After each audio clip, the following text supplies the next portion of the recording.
my window again. Open up my window again. I can hear death calling my name. I can hear death calling again. I swear to God things ain't gon' change. I swear to God things ain't gon' change. I keep a revolver with your name. I keep a revolver with your name, just in case.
Open up my window again. Open up my window again. I can hear death calling my name. I can hear death calling again. I swear to God things ain't gon' change. I swear to God things ain't gon' change. I keep a revolver with your name. I keep a revolver with your name, just in case.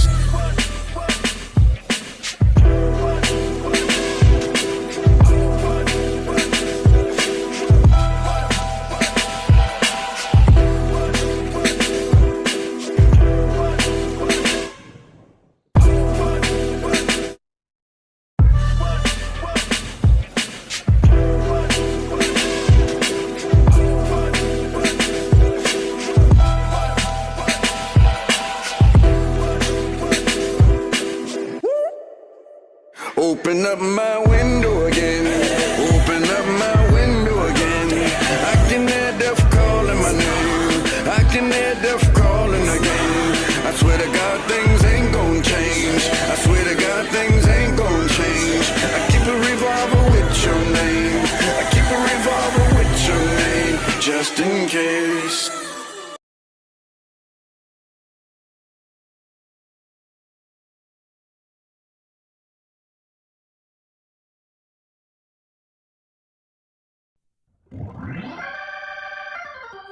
Brothers and sisters of the congregation, today's sermon is called Rave in the Wasteland. Now when I say wasteland, I'm not talking about some barren desert, some foreign land. No.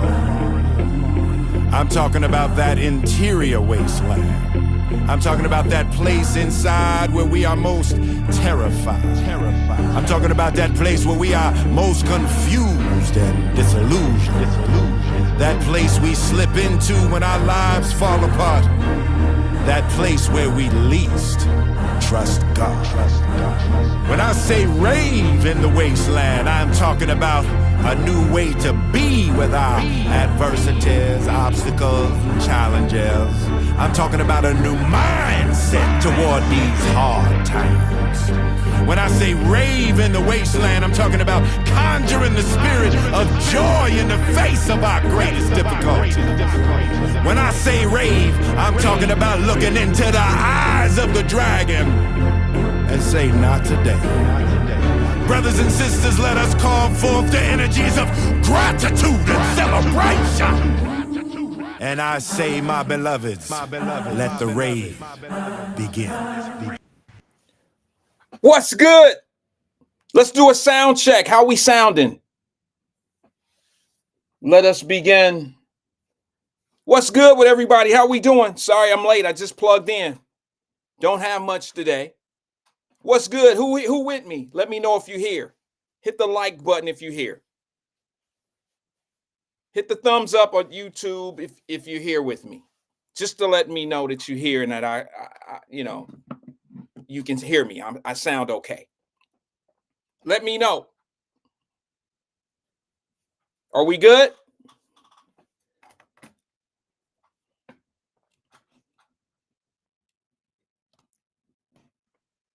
On 1 second, because my bars are not going up. I just want to make sure we're good on the sound. Thank you. Thank you. I appreciate those that are thumbing up. It's not the middle finger, so I feel good. Donna says the mic sounds nice. Thank you. Thank you, Facebook. I appreciate it. They said the mic sounds nice. We're good. Okay. YouTube, somebody shoot me let me know. TikTok, let me know. We okay? Who else we got? Twitch over here. Let's see. Yeah, let's just make sure we good. I got one that's down. It looks like it's Twitch. I'm sorry, what is that? Sorry about that, guys. I'm just having a little bit of technical difficulty, if you want to call it that. I think I'm up and good with everything. There's just one. I just don't remember what this platform is because I don't recognize. I think it is Twitter. It's Twitter. I'm sorry about that. I just don't I'm not a big Twitter guy. Sorry about that, Twitter people.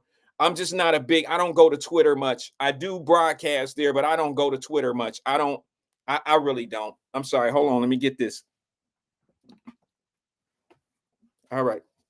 Sorry about that, guys. Look like YouTube, look like Facebook, look like X is up. Looks like we're good to go. Twitter, I'm sorry, TikTok. It's TikTok. I'm not a TikTok guy. I should be. TikTok seems to do really well. TikTok has millions of people on it using it. It's a great tool for business. I think they're trying to do something with it. I don't know if they're selling it. I don't know what they're doing. Let's get this thing going. Screen right. I don't know what they're doing about TikTok. I don't care. I don't care. But if I was a young fella and I was an entrepreneur, I would want to use all social media. It's a great tool to use. I tell you what, I was born probably 30 years too soon. The only reason I would want to be 15 or 16 again in life, I'm troubled with this. I wouldn't want to be a 15-year-old in 2025, to be honest with you.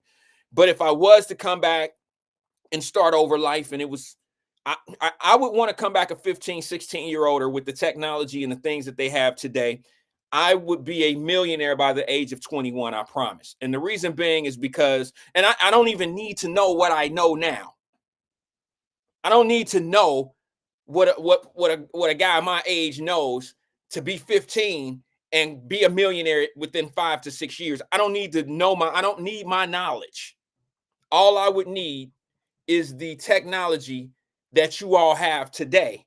If I had it at the age of 15 or 16 years old, it would have been a game over. Game over. And that's not like flexing. That's just telling the truth. Do you guys really understand that there are multi-millionaires in the United States of America and overseas that are under the age of 21 because they've been able to utilize social media as a hub for small business? They operate these small businesses as a third party or what I call an anchor. They're a connector to large companies. They become in between people, shipping product and all that. I mean, it's just crazy. It's crazy. If you're not getting money in 2025, if you're not getting money, you don't have to be 15, 16 years old. I don't care who you are. If you're not getting money, it's because of you. Because you have no excuse of being able to say, well, when I walked in there, they seen me and they ain't want to do business with me. There ain't no excuse because nobody knows what color you are, how old you are. They don't know if you're a man or a woman. You can disguise who you are. You can disguise anything and everything. It's all about your product. It's all about your business. It's all about your knowledge. It's all about what you do and what you bring down. What you do, not what anybody else judges you for. Y'all, now that's some bullshit. You ain't even, if you're not getting money, it's because of you. And I ain't talking about those that's on the job. I'm talking about those that make up the excuse, well, I couldn't get started because, you know, when I walk in there, you can apply for an SBA online. And there's no excuse that the white man ain't going to give you no loan. Apply at a black bank.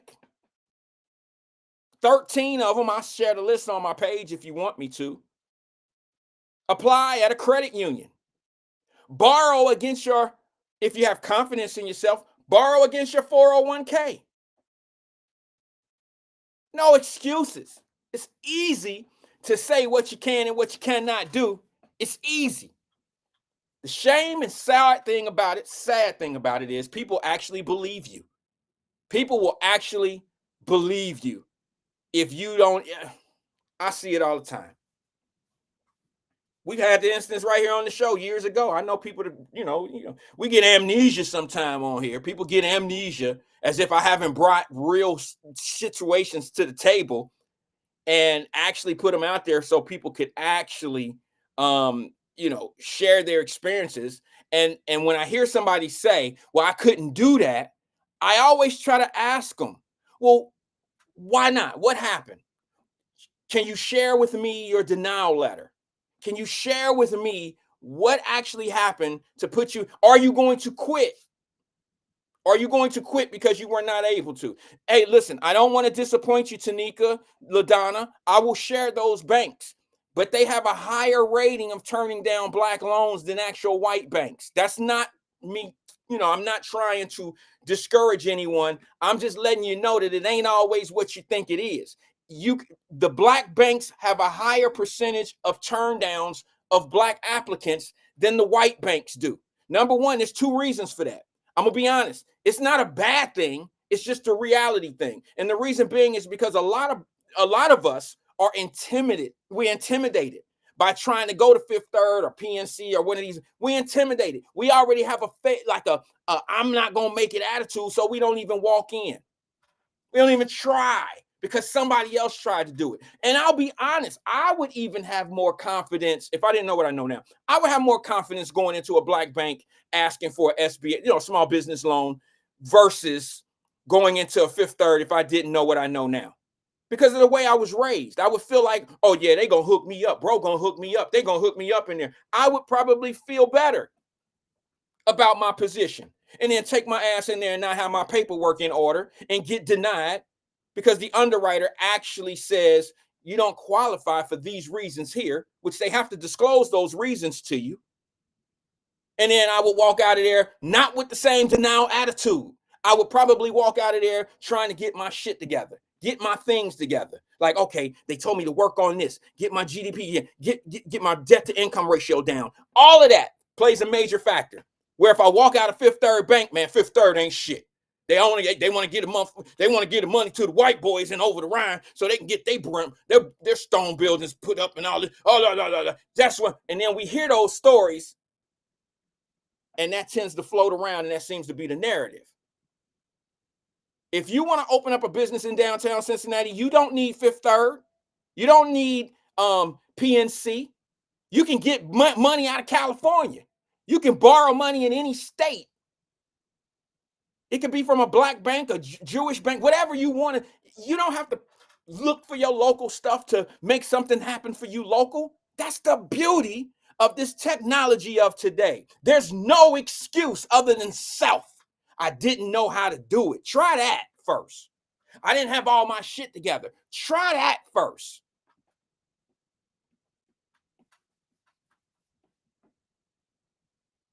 Try that. Or become a politician. That's a learn on the job job. You're guaranteed to make a salary plus bonus. Just become a politician. It's the new way. Now, it ain't new. Not really new. But they gonna teach you how they gonna teach you. They're gonna teach you. They're going to teach you how to make that bread. And if y'all not paying attention, that's because you're being distracted by some other shit that people trying to tell you and show you and tell you and all this old one shit. I'm paying clear attention. I'm paying attention to how this thing is going down right now. I'm paying attention to the people that's shaking in their cowboy boots. I'm paying attention to the people that's shaking in their Converse and shaking in their penny loafers and all that shit. Republicans and Democrats. I'm paying attention to it all. Paying attention. And you know what? There's people that keep me on my toes too. There's people that send me things. There's people that let me know, like, hey, bro, did you hear about this? And I'm like, nah, I wasn't really looking at that. I wasn't paying attention to that today. I'm paying more attention to what's going on with this and this and this and that for me. Because I'm paying attention. I'm selfish. I'm a selfish individual and I sell selfish. I sell selfish on Wyatt Live. I told y'all 5 years ago when I started this, this is my therapy. Yeah, I'll be honest with you. And I've told everybody on here to be selfish. Put your oxygen mask on first. I've always told you that. Shit, when the plane go down, my shit gonna be straight. When the plane go down, I'm straight and I can fix on other people. But I'm no good for anybody if I'm not together. If my stuff is not good, then I can't be good for anyone. I do have a PSA for today. I do have an announcement. I want to say, especially to my people that I respect, my elders, people that are older than me. And I mean that with love, because people that are older with me that I give a whole lot of respect to probably played some part in my life, somewhere down the line, somewhere in my path of who I am today. They played some type of part, whether it was front row or middle row or back row. They played some part in my life. But what I want to say to everybody today is I do apologize for yesterday. I am not a perfect individual. I want to apologize for me. I know you heard me laugh and play, and I was having fun. And I think I would love to blame it on the alcohol, but unfortunately, there's not much alcohol in my tea that I drink. So I'm gonna blame it on too much caffeine. I'm gonna blame it on the black tea. There's too much something in this damn black tea with lemon in it. There's something in it that allowed me to just open up and have too much fun yesterday.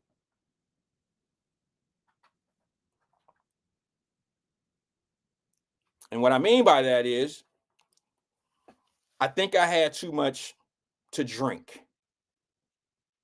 Because yesterday I was just filthy at the mouth.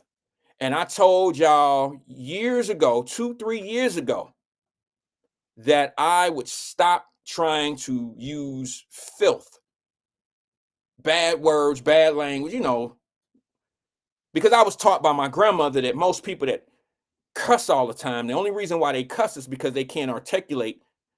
They don't have real words to fill in how they really feel. So they use emotional words, which are cuss words. And I was throwing them out. Boy, I was banging them back yesterday. I was doing them all. I'm ashamed of that. I'm ashamed. Even though, sometimes people drag it out of you. They drag it out of you intentionally, but I can't blame people's intentions on the things that I do. I'm responsible for me. Nobody could make me do what they want me to do. You understand? Like a grown-ass man or a grown-ass woman. I mean, like, I even had those issues. Like, my wife and I had to really sit down and piece some shit together when it come down to how much I'm gonna do. Like, look, I'm a grown man. Like, I don't ask to do shit. I give courtesy of what I'm going to do. You know what I'm saying? Most men do.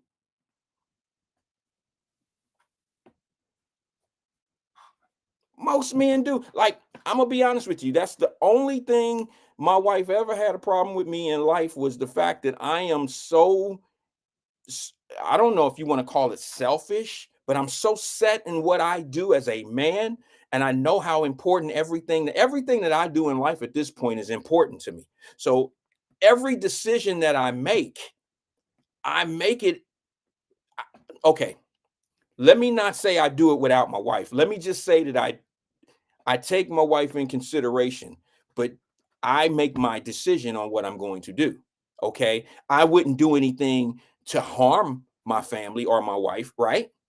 So I have a common courtesy. I may run it by her like, hey, look, this is what I'm thinking I'm going to do. What do you think? And the reason why I do that, and this is what makes a great partner, is because what happens is maybe she'll see, maybe she'll catch something that I'm asleep to. Maybe she'll see something that happened that can, maybe I'm missing something. And she'll pick up that, well, did you consider this? Because that, and then this, have you considered that? And I'd be like, yeah, I did. I know the risk. I know the risk, and I'm willing to take on that risk.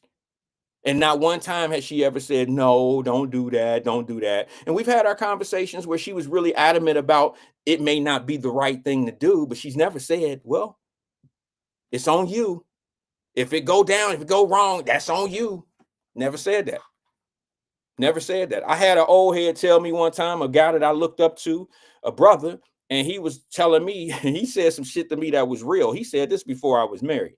So that's how long ago it was. He said to me, bro, women, when you have a problem, it's your problem. But when women have a problem, it's y'all problem. I had never heard that before in my life, but that's the realest shit I've ever heard in my life. Men, if you don't work and function and step in those type of paths, then I don't know what kind of woman you have, to be honest with you. But in the world that I live in, and the men and the people that I'm around in my circles and the way we function as men, it's a very true statement. I can't think of anything more accurate than that in life. Ladies, y'all might not hear it, but if your problems are not y'all problems, ladies, you got the wrong man. If you are with a man that you can't have a problem with him, your problems become y'all problems, you went the wrong dude. It's some women out here that's like that. Y'all with a dude, and there's nothing wrong with how you rock with your situation. I'm just being honest with you. Most men don't want their women in a predicament or in a situation by themselves. Like, baby, I got that slack. I mean, like, I got you. Like, it's us. That's what it is. But I remember this old dude telling me back then, he said it. He said, bro, when you have a problem, being me as a man, he said, when you have a problem, brother, it's your problem. You handle it. You don't take, men don't bring it. If you got a man that bring his problems home and bring them to the table and y'all sitting down rocking his problems and shit like that, I don't know about that. I mean, I guess a man could vent, talk about it or whatever, but a man is going to be a man and he going to handle his shit. Like bringing another person into it that's giving you another head to worry about, somebody to worry about it. I don't know about that. I don't understand that. But I do know when a woman has a problem, she don't have a problem by herself. If she has what you want to call a man. Any woman, I'm going to tell y'all this right now. If y'all got a man and you going through problems by yourself at home, if you worried about how that bill going to get paid, if you worried about the groceries this week, if you worried about the price of whatever it is going up, if you worried about all this shit and you worrying about it by yourself, but you got somebody, you ain't got nobody.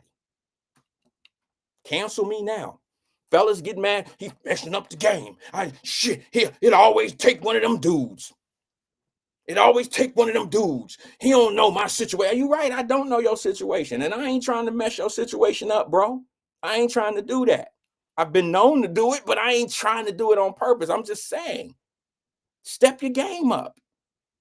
All I can tell you is this, and I don't mean to be rude, nasty. You've heard me say this before. I don't know anything on this planet, and I'll put my kids in this category. I don't know anything on this planet that would rock with you harder than a woman that trusts you, love you, and know that she can depend on you. I don't know anything on this planet that would be more loyal. That's all I can say. Anybody disagree with me, tell me now. We can talk about it. But I'm just telling you that I can't say the same thing for men, but I can say that about a woman. I'm just being honest. I can't say no more about that. Let me take a sip. I know y'all guys think I'll be on some bull sometime when I say things like that. But I only say what I say because of my mode and where I'm at and what I've been through. And don't get mad at a guy because he's trying to put you on to something that's good for you. You know, we tend to get in these spaces. Brothers tend to get in this thing where we're not vulnerable with each other. We're not vulnerable with each other because we have too much. We got too much ego sometimes. Now, I don't think ego is a bad thing. Ego is necessary. It's hard to defend your home. It's hard to defend your castle. It's hard to defend your space with no ego. But amongst each other, we tend to have this thing where ego plays a huge part in how we function amongst each other as well, in my opinion. We sit back and don't want to be vulnerable with one another, so we can't get ahead. So it's almost like, it's hard to tell a dude that you short in money. Short in money. I'm just saying. I'm just being honest. Like, I know some people like to get their minds in different places. But if I'm going to do a partnership with you, or if I think that you are great, let's just say this. I remember a partner of mine wanted to start a car detailing shop. I'm not a laborer type of dude. Okay, I'm not to get on his hands and do carpets. Not that there's anything wrong with that. All right, but he wanted to start a car dealer and car detailing shop. And I'm like, bro, like, what do you want from me? Well, I thought we could be partners. And I had tried it before earlier in life. And I'm like, I know that this shit is not for me. However, I know you're a hard worker. I know you've been doing this stuff for a long time. I tell you what I'll do. I'll help you where I know where what I'm suitable for. Bro, I'm not going to lie to you and tell you that I'm coming into this place and detail cars and spray carpets. And I'm not that guy. I can't do that, bro. I can't do one a day. And you're going to probably expect 5 or 6 of them to be done by me in a day. I'm not going to deliver that. But I'm willing to give you what I'm good at. I'm good at certain other things. I can help you, mark.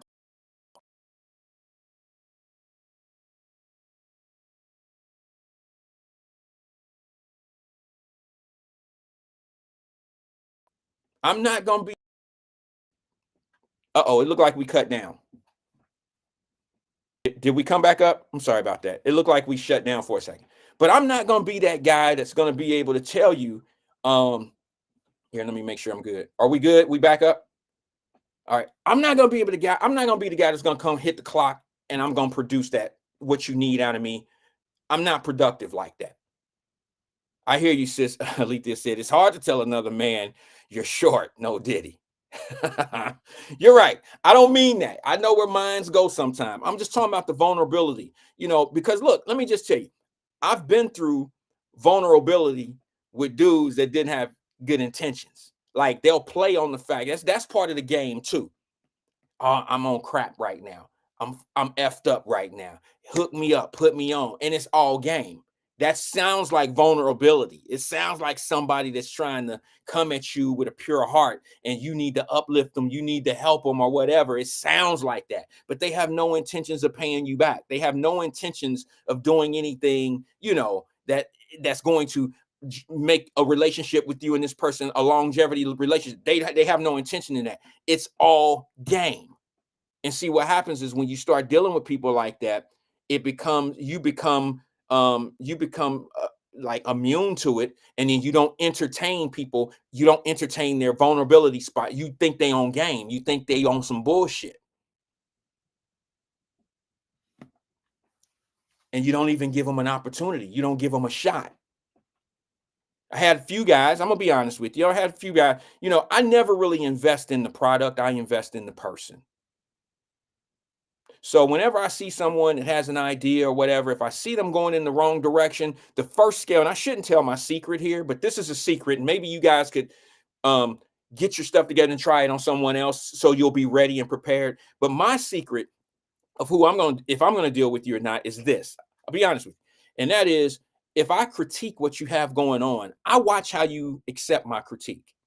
And I might not be a genius at what you do, but there's going to be some space even in what you could have the best bar. You could be the best barber in town I can't cut a fade. Shit, I can't shape nobody up. I can't do anything like that. I can't do anything productive in a barbershop other than maybe sweep the floor. Okay. But when it comes down to the books and marketing and maybe putting some capital up, I'm suitable for that. But I still have to pay. I might not tell you how to fade, but if I'm telling you how we need to make the walls a certain color, or we need to push it to this direction, we need to maybe go in this particular area of town. If I start critiquing what's already there and trying to change, I pay attention to your reaction to what I'm saying. If you're open for critique, then you're probably, we can work. But those that just, that are not open, because some people are sensitive to what they build. I am. I'm very sensitive to what I probably lost a lot of money at the beginning of my stuff because people was trying to tell me things and I just gonna do it my way. I might have been able to make more or do something special or do something better, but I was stubborn. I was the type of individual. I tell you, my favorite story in the world, I think I've shared this with people before. My favorite story in the world is when Magic Johnson, one of my favorite basketball players in the world, when he retired from the NBA. I know some of y'all like, damn, here you go with that story again. Well, some of y'all been here since day one, so you're going to have to capture some of this repeat conversation sometimes. But listen, one of my favorite basketball players in the world is Magic Johnson. When he retired from the NBA, he opened up what they call, like a sports shop. One of his first businesses that failed. Now he's a billionaire. It failed. Magic Johnson jerseys and hats and all that old shit. Magic Johnson had a business. He didn't listen to anyone. He put the money up because he had a lot of money. And what he did is in this business, he went to all of the shows to order his product, jerseys, hats, t-shirts, socks, all this stuff in a sporting good type store. Went in there and bought all the jerseys and the hats and all this old stuff that he liked. He liked all this different style stuff. That was what he liked personally. He didn't go get the proper people to put him around him. He didn't get him a buyer. He didn't get him certain people. He didn't bring young people around him. He didn't look what the trends were. This dude went in there and bought I think it was $250,000 worth of inventory. And he bought everything like he was in the damn JCPenney catalog. He was just going through like he was on Sheen or some old dumbo. He was just buying everything that he liked. And he wasn't being strategic. He wasn't buying the things that his customers may like. He was buying everything that Magic Johnson liked. So his business failed because people were coming into his shops and they weren't excited about his product. He didn't understand. He didn't get it. Now, this is Magic Johnson telling the story, not me. I'm just repeating what he told the story. He was like, man, I made the biggest mistake in the world that I ever made is I didn't listen to people in the industry that they knew. And I didn't know. I just had the money and I just did what I wanted to do. And that's what he ran into. The problem is he ran into what he was being selfish and it was all about what he wanted. And, you got to learn off other people's mistakes. And I certainly learned off of that mistake that he had. And I pass it on to us here. I just feel like sometimes we have to be vulnerable if we're going to be productive for one another. And the hardest thing in the world is to lower that guard and be vulnerable, especially man to man. Man to man. Ladies, I think you do a better job. I know y'all probably fellas on me today like this dude on one of them, it's the ladies' day. No, it just happens to fit in what I'm saying. I think ladies tend to, first of all, before I say this, let me say this. I think men get along better than ladies get along with each other. But when it comes down to getting certain things done in business, men have a problem dealing with each other when it comes down to the authoritarian type of, the shot call type shit. Ladies tend to be able to compromise amongst each other a little bit better. They see the vision. They see the long-term goal. Guys, it's my way or F you, dude. I ain't messing with you. See what I'm saying? And that's just my opinion over my years of experience and things. Now that don't go for everybody. I'll be honest with you. I've dealt with some brothers in my life that have been very comparable to what I'm trying to do, what they trying to do, and we've been able to compromise. We've got along. But for the most part, one of the reasons why we're not doing what a lot of other people are doing, one of our major problems is the partnerships generally don't work once. If they don't work once, we never go back into those waters. It's almost like once you jump into the water and you almost drown, now you fear water and you never try to swim again. You just got to stay away from water, because if I go by water, it's a possibility I might fall in, and I never learned how to swim. Sometimes you just got to jump back in and learn. You got to take those risks. And sometimes we just got to take chances with one another. And that with that chance comes being vulnerable. Okay, you have to open yourself up sometimes to people that that could give you something. And the first thing you got to do, in my opinion, is when you open yourself up to someone, the most important thing is not that you're opening up. You have to know that the person that you're dealing with is worthy of you opening up to. That's the biggest. That's what you got to get through first. Am I dealing with the right person? Right? Don't this sound like a relationship? I mean, it sounds like a relationship to me. But yeah, I mean, you got to be able to open up and be vulnerable to partners. Because if you're not that, then y'all got a fake ass relationship. It's just like meeting somebody at the club. Y'all both lying. Chances are y'all ain't gonna work out.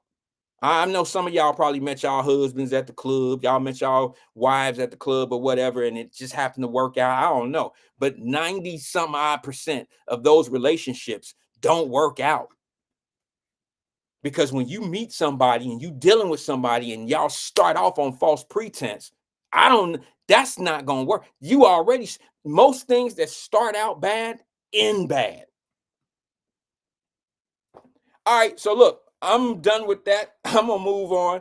You guys understand, let me make a little small announcement. I may not be here tomorrow. My daughter is flying in town.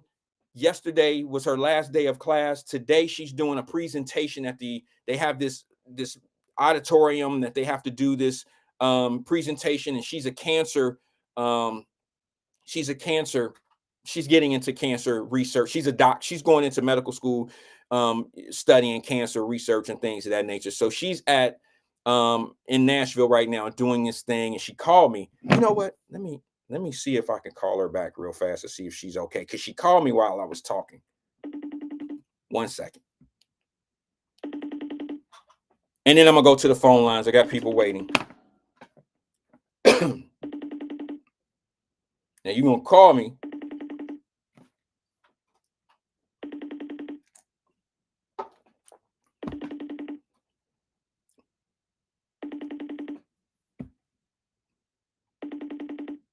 Okay, I'll call her back. While I was talking, she called me. And I know what's going to happen. She's going to call me as soon as I go to the phone lines. But that's okay, too. Maybe I'll... Yeah, she's having a great time. She's sending me pictures of her presentation. They're having a ball. So hopefully she's calling to tell me that her presentation went well. This is her last presentation. And then she's off to med school. So I'm a proud poppy. And I can't wait for to see her tomorrow. She's flying in. And she's going to be home for Easter. She's going to be home for a couple weeks, and then we go back to Nashville for her graduation on May the 3rd. I think it is May the 3rd. And once again, I'm a proud poppy, so y'all know I'll have the camera ready. I'm gonna go live at the graduation. I'm gonna show my baby walking the stage, getting her degree, and then off to Ohio State she'll go for the new up and coming school year. So we'll be on that. I don't know if I'm gonna be here there. I have to pick her up from the airport at 4 o'clock, 3:30, 4 o'clock. So that's gonna be tough for me. I tell you what I'll do. I'll probably come on tomorrow for maybe an hour. Is that fair? Because everybody can walk me down, because I'm gonna be so hyped. You can just walk me down to what I got going on tomorrow. Is that cool? Let's go to the phone lines real fast. Good afternoon, caller. This is Wyatt. Who am I speaking with? Hey, it's Black Russia. What's up, Wyatt? Black Russia, long time no talk to. How you doing, brother? Hey, I'm good. How are you? I'm holding on, man. What's on your mind today? Man, I just got a lot going on, man. Wait. Before you go on, I got to say something to you that I seen. You there? Black Russia, you there? Yeah, you there? I'm there. I'm here, bro. It fell out.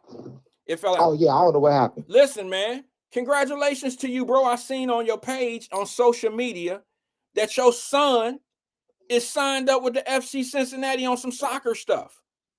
Hey man, yeah. I he seen is. that. I seen it, bro. I seen it. Congratulations, man. How old is he? He's 11. Oh, so he's in one of them junior achievement type junior soccer situations that they eyeing him.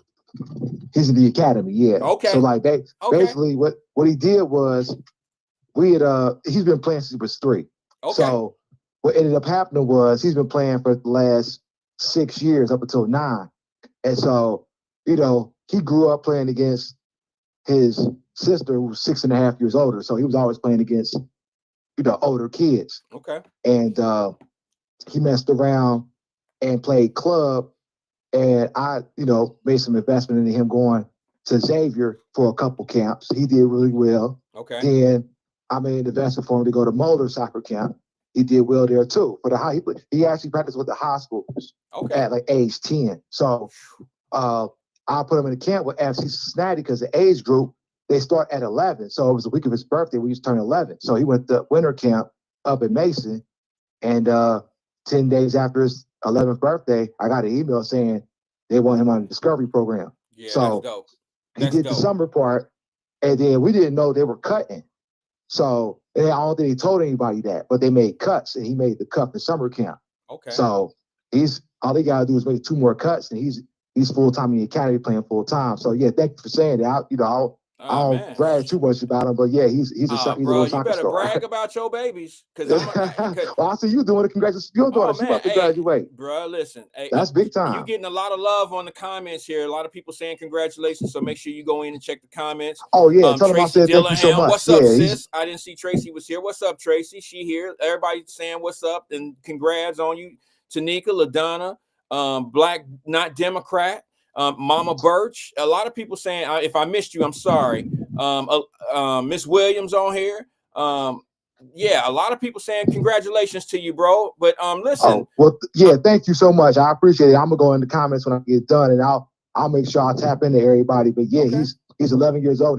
He hooked up with the academy, so he goes out to Mercy Health. He practiced at the professional facilities and everything. So that's what's up. Yeah, we're shocked, but we're not shocked by his ability, but we're shocked that this is how young they start with soccer in terms of scouting and all that. Yeah. So he's in the pipeline. So that's what's up. That's the beginning. That's the beginning of the future right there, bro. I'm telling you. That's real early. That's real early, man, because when I was 10 years old, I don't think I could have been I was a pretty good ball player. Yeah. But I was small, and I don't think, I played with a lot of big guys like my big brothers and them, like Darnell Birch and all them guys.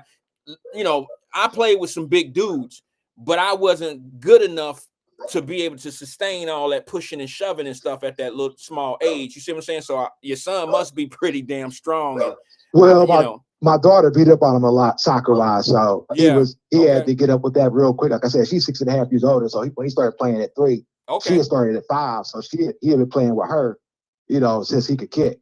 Okay. So it worked out fairly well, but yeah, super proud of him.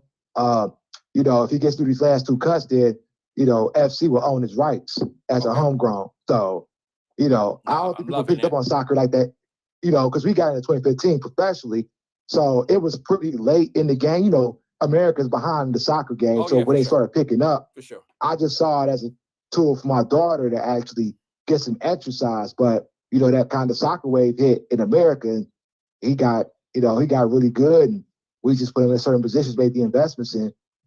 Here he is. So, you about to they usually turn pro at 15 too. Like he can opt to go pro if they pick him. Yeah, y'all about to in the academy, or he can go high school, then go college. So I told him he got to make that decision. I'll support him whatever he do, but either pathway is great. Yeah, I'm gonna blame you.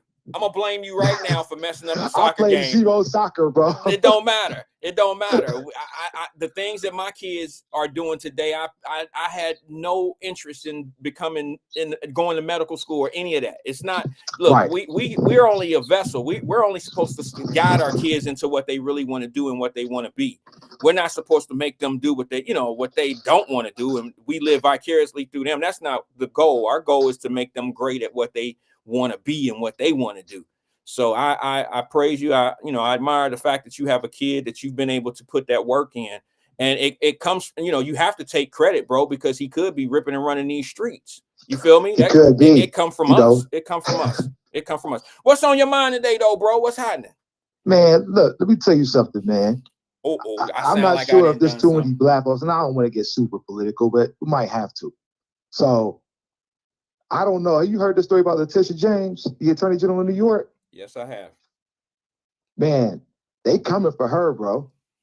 Well, on some mortgage fraud stuff. But see, the thing is, Biden had the opportunity to protect all the black folks, all the black lawyers who were going after Trump, who got the convictions and got the civil suits going and everything. Yeah. Well, and, I don't know, Black Russia. He part of his family instead of the black folks. I don't know, Black Russia. I don't know. You've been listening for a little while now, okay? I've been here 5 years as of March, as of last month.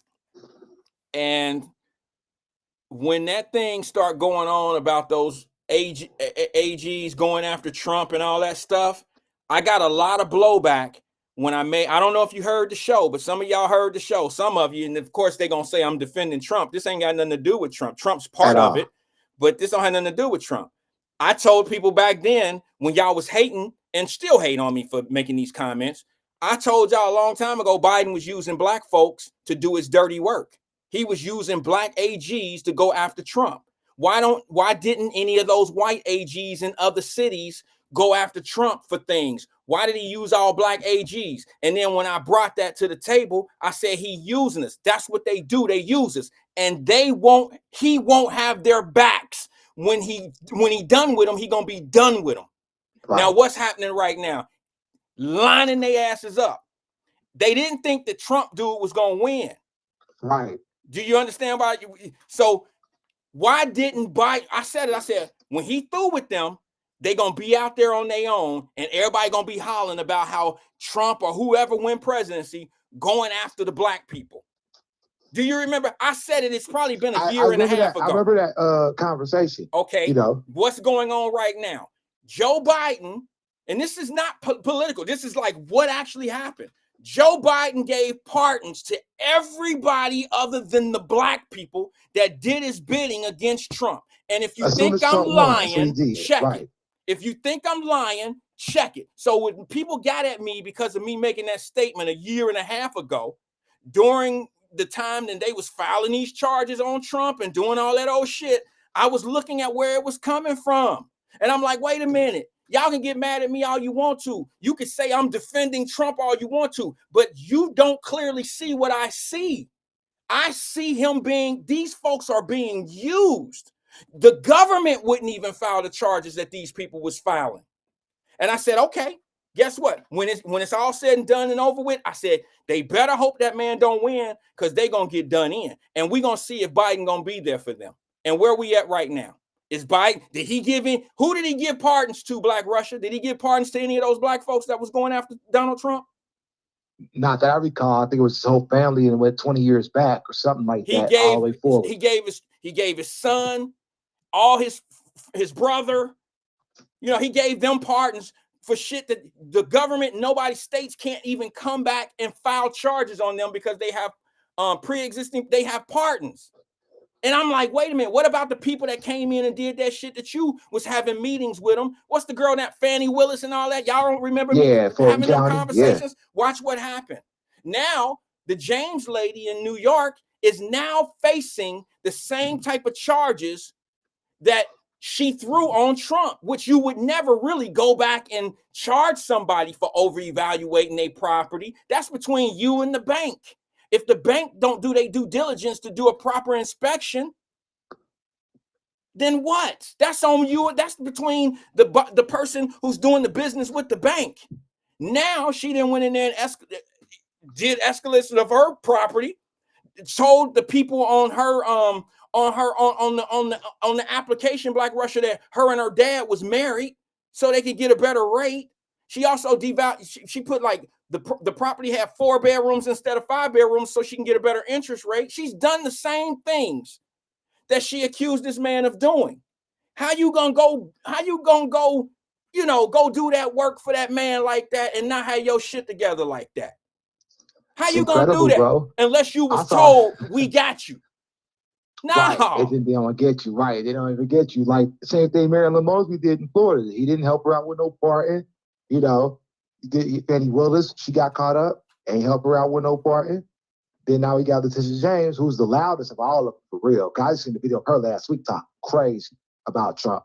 And it's like, yo, where's Joe Biden at helping these black folks out? Well, he can't do nothing now, but he had about 60 some odd days to pardon them. Once he seen that Trump won, he pardoned his whole family and left the black folks hung out to dry. And like, I don't see the same energy for, Biden not pardoning the black folks versus Trump doing whatever he doing. It's crazy to me. I'm like, yo, there's no accountability. Well, you don't have to be a Trump fan or a Trump lover or a Trump hater to see that these people about to get done in, and the people that who they was supporting and that they was doing this work for is leaving them out to hang and dry. And you don't even have to like me for telling this truth. But don't say that I didn't say it a year and a half ago. And they can get mad at me all you want to. But it's funny how the things that I told you that were going to evolve, they tend to come home to roost. And then you get mad at me because you don't want me to say, I told you so, because then I'm a Mr. Know-it-all or whatever derogatory statement you want to make about me. I'm not trying to be a show off at it. I just told you this shit looks fuzzy and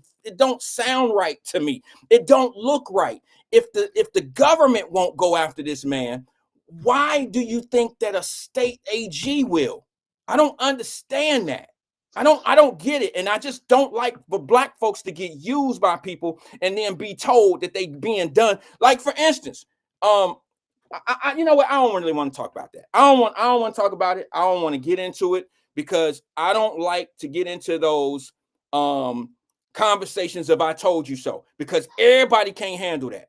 Everybody love it when they don't have all the information, so they can question what you're saying and they can challenge your thoughts. But then when it comes to being real, then they all of a sudden come on and capture into, he think he know everything, because they don't go back. They get amnesia. They don't go back to the initial conversation. But you know what? If you want to say I told you so, go ahead and do it. Kamala Harris out here saying I told you so, and everybody's clapping and jumping up and down like, yeah, she told you so, and they think it's the greatest thing. Now we got this scenario. It's like, you called it, bro. Like, Letitia James got used up, and now she out for the wolves because Pam Bondi down there ain't playing with her. Nope. And what's going to happen to this lady? If they file federal charges on that lady, who going to help her? And see, that's the sad thing. I don't want to see the sister get destroyed. Nah, nobody's saying that. Well, that's what's going to happen if they go at her. She's not going to have the support that she thought she had when she was doing what she was doing. Well, the problem is for her, she got a criminal referral. So it's past like just investigation. They've already done the investigation. They made a referral to the Department of Justice. I understand. Went straight past go, and now they collecting $200. They about to get it in a minute. I mean, and people don't even see it. Look, bro, like I said, I don't really want to talk about it like that. I just need my people to understand that, for some odd damn reason, these folks get in your face and they want you to believe that you part of their team. And they're really not. I'm telling you, they're really not. So, I mean, what else you got, bro? What else you got? Man, well, it's something along the same lines. Like, when the stock market was going crazy last week, right? And there were a lot of folks talking about Marjorie Taylor Greene, trading stock or whatever when all that stuff was going on. And, Democrats and folks who support that party were saying, get her. She's trading stock. She got inside information. But the thing is, locally, we got a Democrat doing the same thing, and it's not the same energy at all. And I mean Greg Landsman. He was on Black Radio yesterday, and it was funny because a white guy called Black Radio, and people don't like this caller for whatever reason. That's fine. But he was trying to put out some truth that was already national news, but it just hadn't gotten to Cincinnati yet. So Greg Landsman basically traded a whole bunch of stock that was valued between $333,000 or $1 million. They ain't really got an exact valuation. But he did it at the same time when the market was crashing too. And it's like, yo, where's the same energy that people got for MTG for Landsman? Is it because he's a Democrat? Is it because he's Jewish? I mean, I don't want to ask too many questions along those lines, but I'm just looking for the same energy. You're not gonna get that, brother. That's crazy. I seen that. I actually put that story up from Cincinnati.com in the Wyatt Live Messenger group. I sent it in to our group in the Wyatt Live Messenger group last night. And I just want to know, why didn't anybody bring this up? I mean, you had that particular person on your radio station and you could ask questions. I didn't know that I didn't know that somebody called in and asked questions. Yeah, he was live in the studio while Lance was in the studio. This caller called and asked about it. And Lance said, I don't know what you're talking about. Then the very next day, we got an article. Wow. Okay. Well, guess what? I believe he knew. And the reason why I say I believe he knew is because that same article was in the Dayton paper the day before. So it was in the day before. So it was already out there. And the Dayton article and the Cincinnati.com article somewhat looks they pretty similar. Matter of fact, I got a picture of, because I was going to talk about it for a hot second, because, I gotta mention it. It ain't going to really be a story until a different messenger brings it up. And then they'll probably sweep it under the rug. But I just want to mention it a little bit. It's funny how when you're talking about stocks and this and this and that, it says Cincinnati congressman sells off hundreds of thousands in stocks looking to shore up Congress trading rules. I mean, go read the story in Wyatt Live Messenger group. I'm not going to sit here and tell you what you can read for yourself, but it don't add up.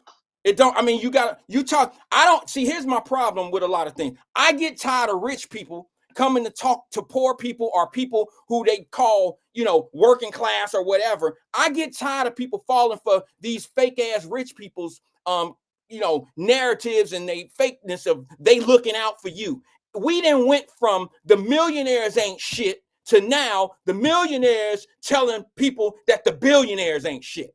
But yet the ground floor level people still the working class people. Now we got millionaires telling us that the billionaires ain't shit. But the millionaires keep getting richer by playing on the small guy.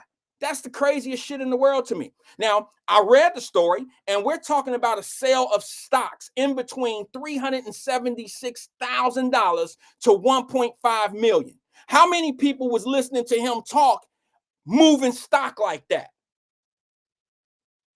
I would guess not many. Okay, well, look, I'm not saying they ain't got no money. I'm not saying that. I'm just saying the average stockholder, the regular person in the 401k, or the regular person that's shaking and moving a little bit, they not moving 375,000 to 1.5 million like that.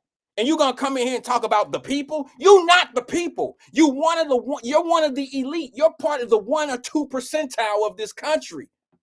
How you representing the people? You not the people. That's just me. Right. No, but people don't understand Lance's background too. First off, last year when he ran for re-election, he had already got caught up in some stock stuff because he had moved some stocks and didn't report it. Like he was one of 80 congressmen who failed to report that he was trading stocks. Well, that's Democrat and Republican. I ain't got no love for none of them. It was across the board. Right. It was across the board. Yeah. So people want to be selective in, who they want to target. And like for me, it's like, yo, if you got somebody in your backyard doing this stuff, why are you worried about what Marjorie Taylor Greene doing down in Georgia? When you got somebody I'll tell you what would be a great conversation to have, brother. And I agree with you there, but be a great conversation is to have one of them guys come on the radio and tell my people how to get where they going. Give my people the insight on how to get their money right. Look, I'm a firm believer that the government is necessary, just not too big of a government, okay? But my thing is this. Some people teach you how to just survive, and then some people teach you how to live. Now, I get tired of people that always want to preach that, hey, we're going to give you just enough to survive. No, teach me how to fish, damn it. Teach me what you got. How do I get what you got? How do you have $300 and something thousand in stock options? How do you have $1.5 million in shit like this? Can you teach me how to do that instead of teaching me how I just need to do just enough to survive? Right. And see, that's what I'm saying. Land's been learned from Pelosi because people don't know this. Before he became a councilman, he was a person on Capitol Hill who worked directly for, at the time, the Speaker of the House, Nancy Pelosi. And we know Nancy Pelosi be out here trading like crazy with her husband. I got so a video. Like, I'm gonna show that. They teach each other the game. He learned from Pelosi how to do this. You know what I'm saying? Nobody's telling me nothing because she's been doing it. Now all of a sudden he's doing it. But he hit black radio talking about, what Trump doing this, Trump doing that. He's trying to take out Social Security. Woo-de-woo. Right. But he ain't talking about how he traded the stock. When somebody call him on it, he say, I don't know what you're talking about. Then less than 24 hours later, now we got an article talking about him trading between 370,000 and 1.5 mil. He ain't want to talk about that. Well, what he gonna say? He ain't know what he's talking about. Of course. What he gonna say? I mean, it's in the article. It's proof. I mean, the sales are public. You know what I mean? The trend, they're public. What you gonna say? Are you gonna say you're gonna deny it, and then you're gonna look like a liar? I got a video that I showed a year ago, about two years ago. I'm gonna play it again today. I knew this one would pop back up. It's when Nancy Pelosi was on 60 Minutes and she got questioned for her stock purchases in the insider trading situation, and she played super dumb, and she thought everybody that was listening was dumb. Because I'm gonna tell you, there's a group of people that allow certain people to say something to them, and they could be flat out telling a lie, a bold-faced lie in your face, and they so comfortable that their lies pass through that they'll lie to you right in your face, and they have no flinch, they have no chill. They'll say what you got to say, and then when you say that makes no sense, they'll look at you like you plumb dumb. Like, what do you mean my lie don't make sense? That's not what they say, but that's the expression on their face. And that's what he did to black people yesterday on the radio. It was like, yo, I don't know what you're talking about.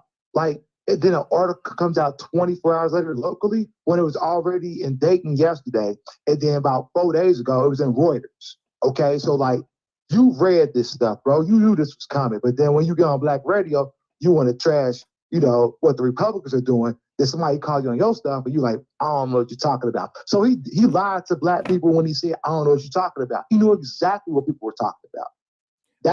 That's the people playing in your face, and like people who just support these cults, whether it's Democrat or Republican, you just supporting the cult at this point in time. It's just whether you like the D or the R. Okay. All right. So it don't matter. They all the same to me. They're all the same to me. Anybody me too. Exactly. Anybody that's Both in it, just like what I put in the Wyatt Messenger group. I said these politicians should not even be able to participate in the stock market because the policies that they sign off on and the things that they are involved in can manipulate the outcome of the stock game, of the stock market. And that is just, to me, it's just an abuse of it can be. It don't necessarily it may not be happening all the time, but it leads to corruption and abuse of power. It leads to that. So, and it's not fair because in some cases, if you're signing off on certain policies that affect like credit cards, okay, that interest, whatever the policy may be of being able to charge so much interest, that can fall on the back of the people. So if you deregulate certain things of the credit card companies, and you know that these bills are going to be passed, now you can invest in the credit card companies, and when no one else sees it coming, you get in at a ground floor level, and when people start buying, your shares go up. It's just I just think that they should have them not be able to participate in things where when they're signing off and passing bills that they can have financial gain. I just don't believe that that's fair to the American people.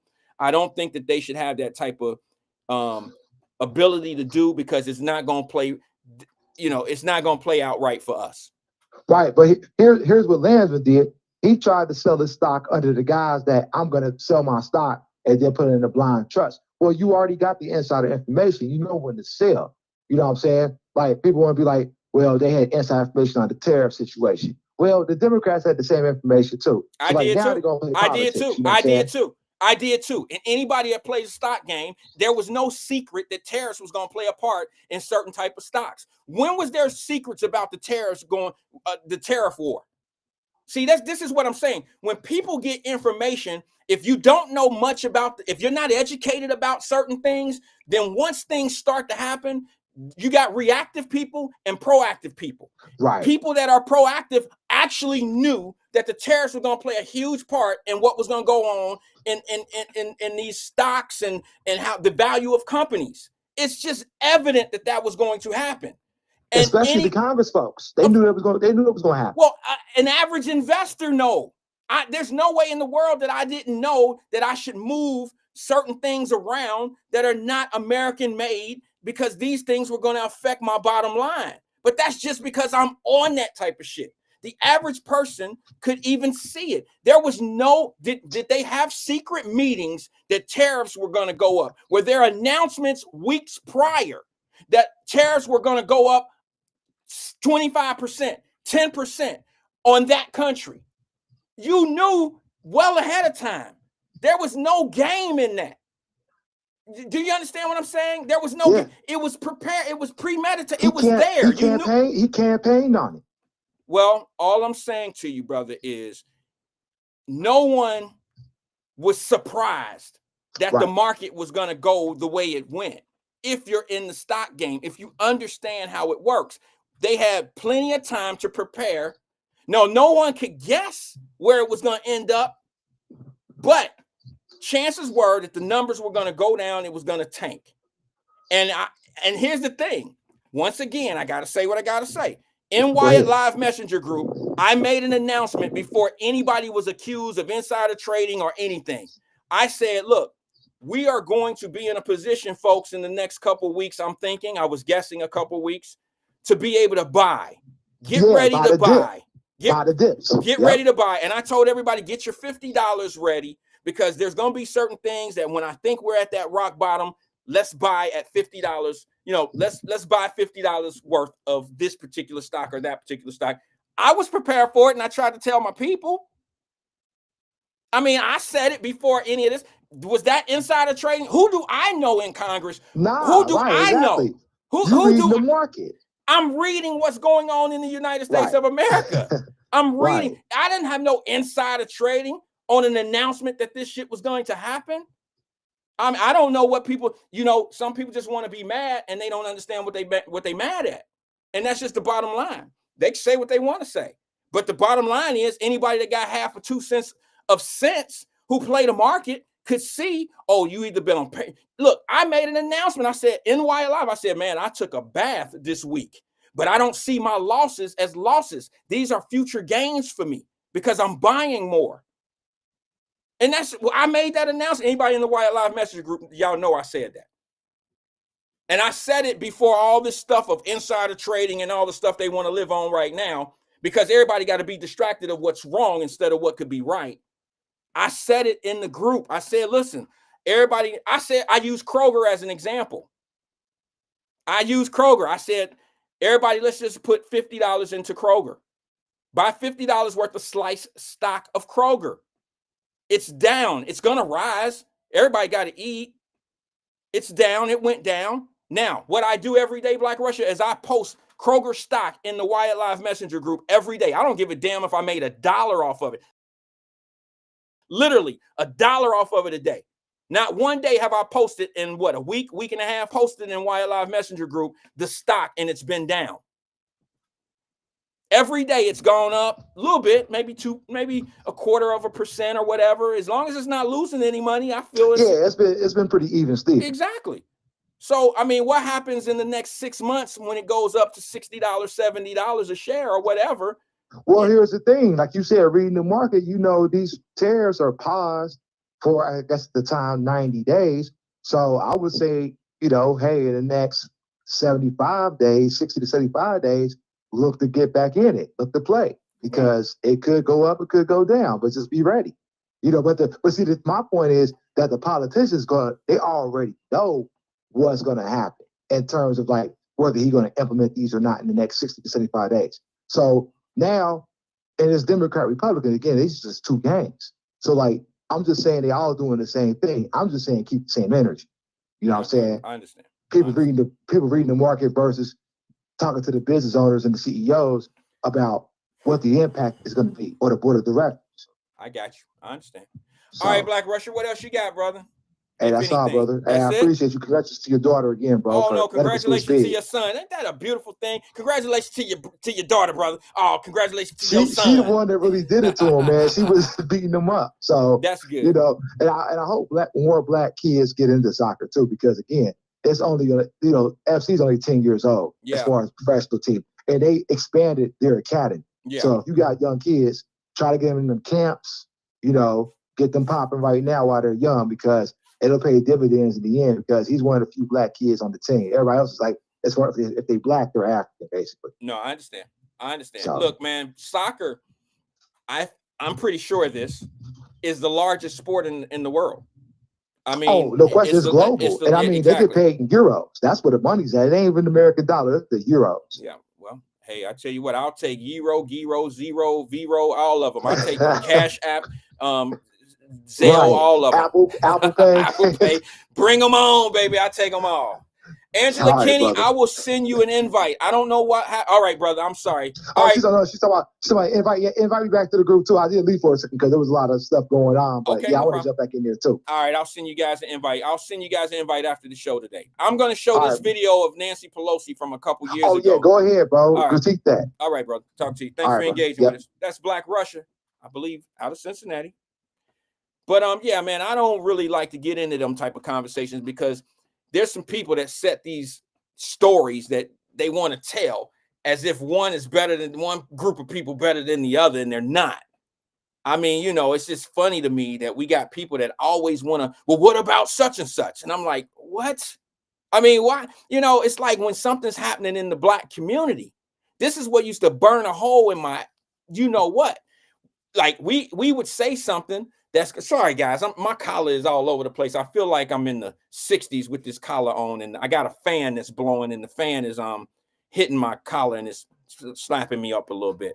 But it's like when you have an issue, I don't gauge my problems off of how other people doing.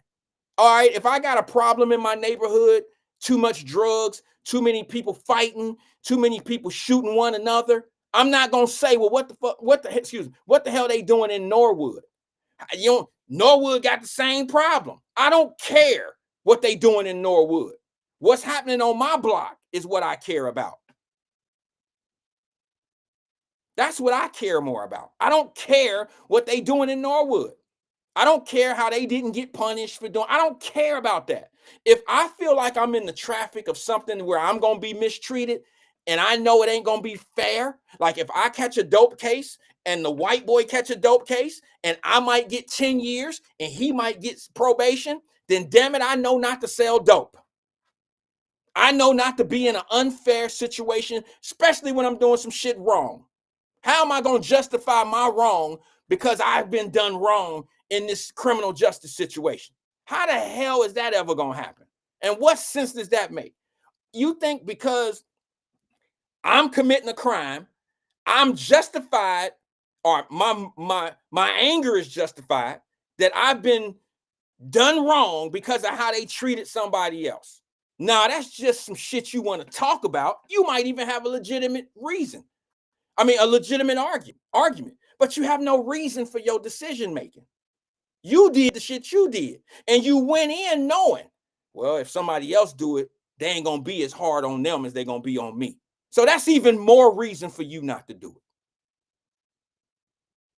That's even more reason for you not to do it. If I know I can't handle my woman cheating on me, I better not cheat on her. Because I ain't gonna be able to handle it if she do that shit to me. You feel me? I ain't gonna be able to survive that shit. Then don't do it. That's how I see it. Let me go to the phone lines real fast. Good afternoon, caller. This is Wyatt. Who am I speaking with? Hello? Caller? I don't know. Maybe he hung up. It doesn't look like he hung up, though. Sorry about that. Good afternoon, caller. This is Wyatt. Who am I speaking with? Okay, I think I lost him. Sorry. Feel free to call back. I had a couple calls coming at the same time. Yeah, I mean, if I know that things are not going to be fair, if I get into then I'm not going to do it. You understand? I'm not gonna. Let me see. Good afternoon, caller. This is Wyatt. Who am I speaking with? What's up, what? Hey, what's up, twin? Was that you that just called? No. Okay, that's the other person. They just called right back. I'm sorry about that. I'm sorry. First come, first serve. What's on your mind, brother? How you doing? I'm all right, man. I'm blessed. I can't complain, man. Doing daycare, this third shift, kicking my butt, man. Me tired. You tired? Man, what? Yeah, but gotta get to the money, man. Okay. Hey, Wyatt. What's up? Hey, Wyatt. I seen in the comment in the chat a little while ago, young lady asked, what you think about the tariffs and 100-day administration of Trump? Okay. That's the question she was asked. Wanted So to what know you think what I about think about the tariffs? the tariffs on 100-day of his administration? Well, I think the tariffs are a thing of strategy that need to be done, but people ain't gonna want to hear that because they think that I would be vouching for Trump. I just know that both parties have been talking about handling this tariff thing and having fair trade forever, and nobody stepped up to do anything about it. Tariffs Right. are gonna definitely put a strain on some people because of what we like to buy. You got to understand, twin, the United States of America. I'm glad you asked me that question. I'm glad that question was posed, by the way, not that you asked. I'm glad. I think that United States of America has been, I know for a fact we're the largest consumer in the world. Okay, we are consumers. We spend without thinking. All right. And I think what we need to start doing now for the future of our kids, my kids' future, your kids' future, our kids' future, we need to understand that if we are at the mercy of our adversaries, that they can control our destiny. And I think there's more things that need to be produced in America. And I'll give you a perfect example. Remember when we were going through COVID? Yeah. Okay, when we were going through COVID, when we were going through COVID, we couldn't find masks. Remember, we ran out of masks and we were trying to order all those masks over in China. Exactly. What if we really needed those masks to survive? China could have said, and we ain't giving you no mask. Remember when we needed respirators, breathing machines, and all of that, and they couldn't get them over here fast enough from China? And Right. what did the president do at that time? He had the car manufacturers in the United States of America up in Detroit making respirators on their assembly lines. Remember that? Right. And then we start selling those respirators to other countries because we were making them so fast and we were sending them off and selling them, sending them IOUs. Right. Remember that? That is what America needs to be right now. We need to be our own manufacturer and distributor. You see what I'm saying? In a lot of products. And that's just how I feel about it. That's why one of my next moves, when I put that post up that only 3 people put a check to, which I love it because I don't pay attention, honestly, twin, I don't pay attention to the people that thumb my stuff or give a check or a like to. I pay attention to the people who don't. It means more to me to know that the people who say they rock with me, who don't engage with what I'm talking about and do, that mean more to me to pay attention to that. Ventilators. Hey, what did I call them? Respirators. I'm sorry. Thanks, Amber. Go ahead, bro. You remember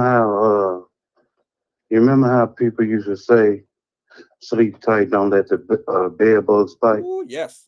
My grandmother used to And say you that. remember? And they came out, right? Mm-hmm. We never thought it would, a million years they would come out. You remember how they say, what's in the dark will come to the light? Yeah. Besides of any politician from independent, Republican, Democrat, see, everything's got to come to the light now, Wyatt. Whether you're doing wrong or whatever, it's got to come. So people, as I see on podcasts and everything else, oh, you just a straight Democrat, you just straight Republican because you taking their side.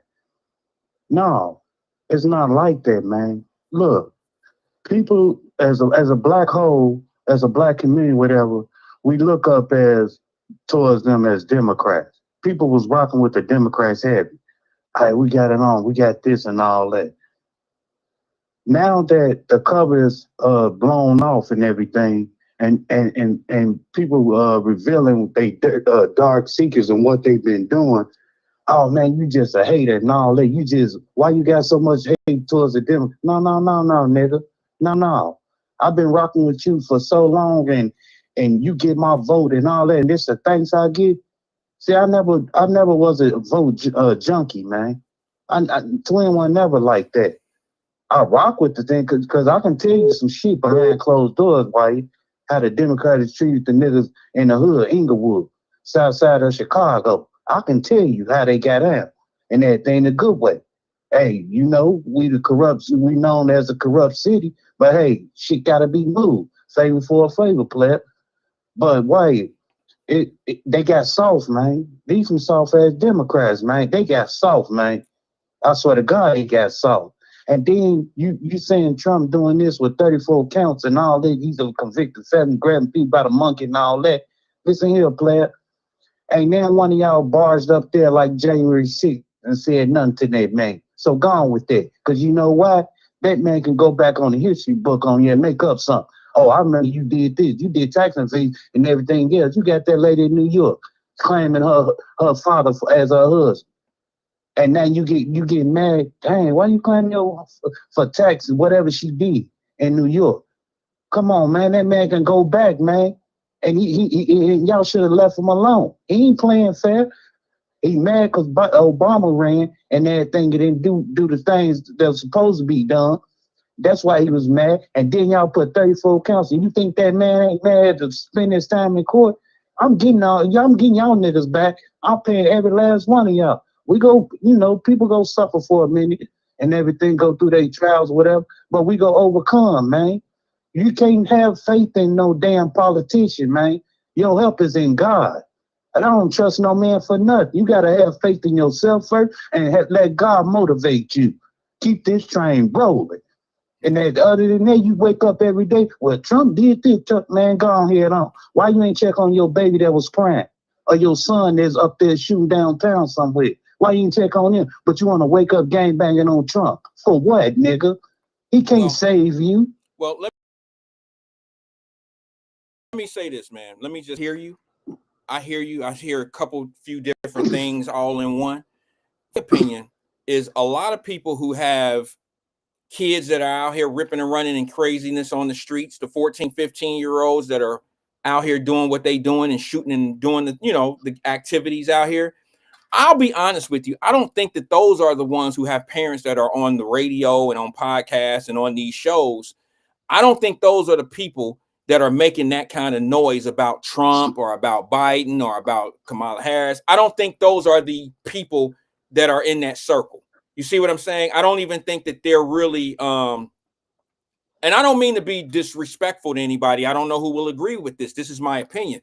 I don't think those are real informed individuals, because if they were more informed about how things are going out here, they would know, they would have a little bit more foothold on their kids. You see what I'm saying? So I hear you saying people talking about Trump, talking about this, talking about that. It ain't gotta be about no kids. It gotta be about small stuff. Right. Instead of worrying about, what you said. You said them worried about their kids and this and this and that. Just like you made an example earlier with Lindsey. He saying what he doing, and we be doing this in the White House, whatever he said, at Congress and all that. But at 7:41 yesterday, a damn big old article under the 2012 Violation Act, Trading Inside, which it was under Obama era. It came out that he's doing some bogus violation.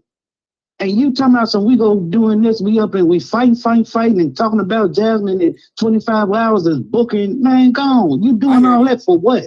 I hear you. But when somebody pull your coattail and everything else, I don't know nothing about it. You don't know nothing about it. What you talking about? Who didn't know? Say that again. The part that Greg's Lansman, man. Okay, I hear you. Okay, I didn't hear the when name. He shut up, they always say that they don't know nothing about it, man. See, just like you said earlier, there's a lot of protection there. Just like you said earlier, player. How they pump fake and use the community, man. That's why I be telling people, man, they go every 4 years and stuff, hype the crowd up. Oh, he's good, she good. I like her talk, I like his talk. But what the fuck is you doing for us, though? When we ask for something, it's cool. What I gotta move out of there, Indian Hill or fucking blue ass to get some damn understanding, man. Come on, man. That's why I go by myself, man. Fuck them damn politicians. I don't care less about their head. They don't do shit for your ass. When they do more, the Democrats do more than the Republicans. They all in the same boat, man. It's just how much crumbs you go get from one another. Come on, man. Well, I think that that's how I look at it. I will say something to that. I want to say something to that. I think politicians are necessary. Okay, I just think that their position needs to be a little bit different, how they handle things. And I think term limits are necessary, because you don't want people in politics.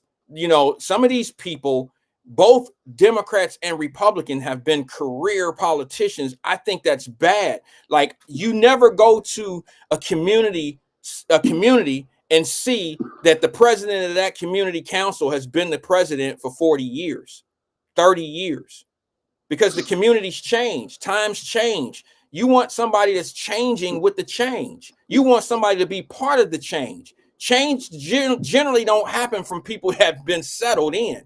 You understand what I'm saying? Normal people, that things change when people change, and things come in to make change. It don't usually come in from people like Bernie Sanders and Nancy Pelosi. Somebody give me a name of I don't even know a long-term Republican. I'm sure there's some. Or Mitch McConnell, is that his name? Them guys are old dinosaurs, bro. They're never going to change anything. They're not up for change. See what I'm saying? But we're in a new area and stuff, but you can't get nobody. If you want to change, you can't get nobody. Oh, Governor Hot Wheels and all that. And hey, man, what type of, I got a 12-year-old daughter. What if my daughter look up, Dad, I want to be like her. She ratchet. I'm a face. Hold on now. Come on, man. Hold on. Let me say something. Don't get mad at ratchet politicians and not get mad at the rap game. Or don't get mad. Or your kid got a better shot at seeing Sexy Red on a video than she does a ratchet politician. All right? No, what if my daughter or somebody grow up like, I want to be like her and everything. I'm gonna talk crazy like that when I get in car. No, man, you don't talk like that. Well, leave that for the street. Well, it shouldn't even be. The way y'all look at it, she talking like she from, she been in the streets and all that. And everything she come out was different, man. She ain't talking about nothing. Okay. Well, she really nothing, man. If you listen to her vibe, catch her vibe and everything, she not talking about nothing. She just yelling for what? For no reason, for attention, clout chase. She's a good creator and stuff on content. She can do your YouTube and all that. She good for that. Other than that, man, she ain't making no noise, man. That's why I say they phony. They fake to me. And y'all keep running up there to them polls, because I'm not, man. After this over with. There's a puppet show going on, man. Ain't nobody real out here no more, man. You really got to sit down and look people in their eyes and study their body language to really realize what's really going on. Other than that, man, these people fake. Well, okay, all right. I mean, I got a question. That's my opinion. That's how I see it, player. That's how I see it, man. I got you. But now I got a question. I got a question for you. Do you, and this is a legitimate question that I like to pose to everybody, do you have to be from the hood to act hood? No, you don't. Okay. Not really, but okay. Because I got a real wild hair in my because people be talking shit about hood people. I'm from the hood. I don't act like what they describe the hood is. I don't like when people say somebody act ghetto. I'm from the ghetto. I know a lot of people from the ghetto that don't act ghetto. So I don't like that derogatory statement. That's like somebody saying, she's a damn lawyer, man. Stay in your lawyer lane. You doing all that for what? Flicking your eyelashes and hair and all that for what? Stay in your lane. Use a lawyer. Be professional about the situation. You getting over there, they like that stuff. And then when they come back on you, like, hey, remember in 2000, you had them tax evasion and all that, money laundering, then you look stupid. Now, just go ahead and act the politician, take care of tax or whatever, give the people what they want. Okay. Don't come out here, Governor Hot Wheels this and then, come on, I don't want to hear that. Y'all keep on coming this, reading this, Trump this. What are y'all doing, though, to stop him? Not a damn thing, man. It's a puppet show. What can they do? They lost the race. Twin. Like Be they gangster, tried. man. They tried. They Okay, think okay, about it. okay, Think about okay, it. They did okay, an, they did okay. okay. Remix off this, They then, did White. an Remix election. off this. Remix off this. Why they ain't coming up with a strategy there for next year, then? Why they ain't saying they don't even know who gonna be the top of the Senate seat? Who's gonna run for that? Who's gonna be the next president? They lost out here, man. They talking about Stephen A. Smith. Stephen A. Smith, I ain't running nowhere. I got a big check for ESPN. You think I'm about to get this up? Come on. Well, I So don't who know. gonna run for them?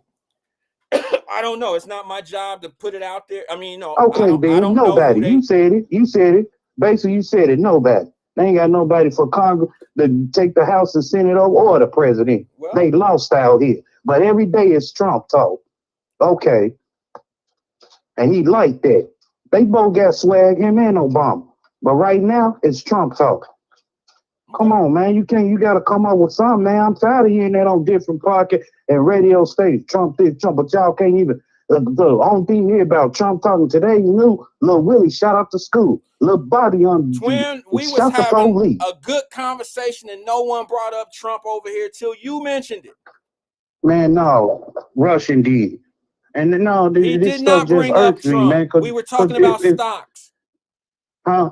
He did not bring up Trump. We were talking about stocks. We were talking about what happened with the tariffs. We were talking about some stock moves and stuff like that. That's what we were talking about. I understand that. He said Nancy Pelosi. Did you hear about Landsman and all that? Right. I caught that. So what is you talking about? That has nothing to I do know with what Trump. he said, player. I know what he said, and I was waiting for you to go to it. I'll go fall back on it, sit in my baby chair, but I fell up out of it until you went to it. Come on, man. Your baby I know chair. what's going on. All right, I hear you. Well, then I know what's going on, okay. and it pissed me off because I want us to do better, all of us, man. But when I get on different podcasts or watch the news, it's Trump talk every day, but they never came out like, hey, listen here, this how we go move. Come on, Wyatt. That's how I look for it, man. I understand, brother. What they coming up with. All right. Not a man. All right, I gotta move know. on, man. I got another call coming in. Oh, my fault. No, it's cool. It's cool. Got a couple coming. All right, bro. I appreciate you engaging with us, man. I really whatever. do. Yeah, whatever. I do, bro. Hey, man. When have I ever talked? When I always take your call. Maybe at the end of the show, I might not because we out of time. But yeah, you turn just like the wind, man. What? And the weather. Yeah, right. You changed on me. All right, bro. I ain't trying to change on you, brother. I've been very consistent in my ways. Trust me. You know I got a mess with. All right, all right, brother. Thanks for engaging, man. Peace and love to you, twin. I don't know. I don't know, bro. We was talking about something different. Maybe I missed something, but we were talking about something different. I guess you can, attach Trump to the tariff talk, but it wasn't the same, that wasn't the same thing. I mean, we were talking about tariffs and how it was affecting the stock market. At least I was. I don't know about all that other stuff, but it is what it is, man. I ain't tripping on that. It is what it is. I just, I got an issue when I hear politicians talk about things, but it's never the things that really are ground floor changes in our communities. Like, I don't want to start a problem because it's already out there. Maybe I'll be the one to say something about it. Maybe they've been talking about it because I don't really listen like that. But are you noticing when the weather gets a little better that there all these shootings that's going on in the city? And you noticing the ages? You noticing the ages in the shootings that's happening? You notice that these kids out here are shooting and nobody's really saying anything. Like, you're gonna have your same regular people that say the same shit that we were saying last summer and the summer before that. We'll be having meetings and they'll be meeting up at the high schools and it'll be the same group of people. And there'll be some opportunities for people to start some nonprofit organizations and stuff like that. And I say to myself, I'm like, what can we really do to stop it? What can we really do to stop these issues of our children? I can't think of a program that's going to stop a parent from being a bad parent, other than start getting these parents ready to be parents before they produce kids that's out here doing the things that's being done. That's it. I have no other solutions. I have not proposed anything outside of what I just proposed on Wyatt Live for 5 years. I've always put it on parents. Always. I don't know what I was doing at 15 years old that would make me kill somebody or rob somebody with a gun. Armed robbery?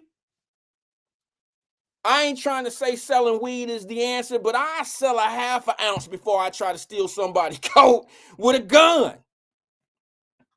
Do you know how far gone you have to be so far gone to not even be afraid of the consequences of an armed robbery if you get caught, or if an armed robbery goes bad like it did the other night.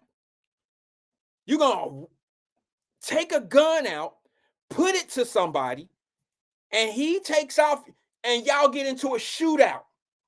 I'm gonna tell you right now, neither one of them look like they went, and I don't mean to speak on the dead like that. One had a registered gun, one had a street gun. But neither one of them really looked like they were going to the firing range on a regular basis. So what happens when you get that type of activity on the street is all those shots. Nobody said anything about how many shots was fired. Nobody said that bullets went through cars, but there was 5-6 shots that was shot off that I could see on the camera. What happened to the bullets that missed its target? Nobody thinking about the people that were standing behind, the kids that might have been out there. I know it was late, but I'm talking about kids from the college, from the university. You know why things like that don't want to be seen and heard? Because guess where it was? Up in the Clifton area, right by the University of Cincinnati. Do you know that when choosing a school for my daughter, she chose the school, but me and her mom, my wife and I, were in the background looking at the crime rate of Nashville. We was looking at the shootings and the murders and what area. You know what I'm saying? And all areas are accepted to this. Like, it can happen anywhere. Matter of fact, y'all already know this. A year and a half ago, last summer, it was during the school year, so it might have been right before the summer. Remember when I was not here all the way because there was a shooting at the Belmont campus around the corner? One of my daughter's classmates and roommate and dorm mate got shot and killed. The little girl got shot and killed over by the track. That just happened to my daughter's friend a year ago. And you think that the Cincinnati, I don't know, city council or the mayor is like really about to talk about these problems that's happening up at the university? Because we all know that the University of Cincinnati gets blowback for all that stuff happening up at the campus. It costs them money. You know why it costs them money? Because we have concerned parents such as myself and others out here just like me and my wife who look at the crime statistics that happen around these universities. It happens up at Columbus. It happens in Cincinnati. It's happening in Belmont, in Nashville. It's happening in a lot of cities. It happens in a lot of cities around here, man. I'm telling you. And there's a reason why they're not talking about it. And here's the other thing they're not talking about that I find to be intriguing. The 15-year-old that just killed somebody had no damn business out on the streets. This is a kid that has 16 contacts with the courts in the last 2 years. Since he was 13, he been out here doing that one type shit. Our babies. He been out here shooting, dealing shit, doing all this old crazy shit since he was 13. I hate to say this, and I don't want to say this with no compassion, but I got to say it for what it really is. That little boy didn't stand a damn chance now, did he? That little boy didn't stand a chance at life to be out here shooting and doing crazy shit at the age of 13 years old.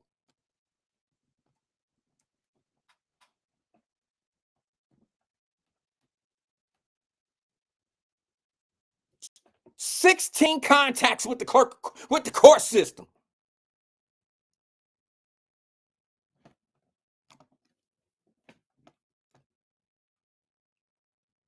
Should that little boy had even been outside? What was the time of the day? What time was it at night? Where's the article?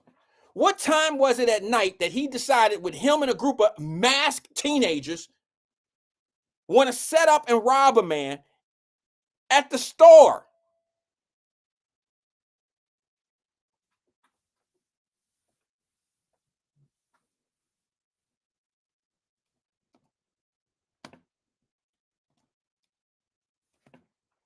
Terry Coleman said it was 9:30. That's not that late now, is it?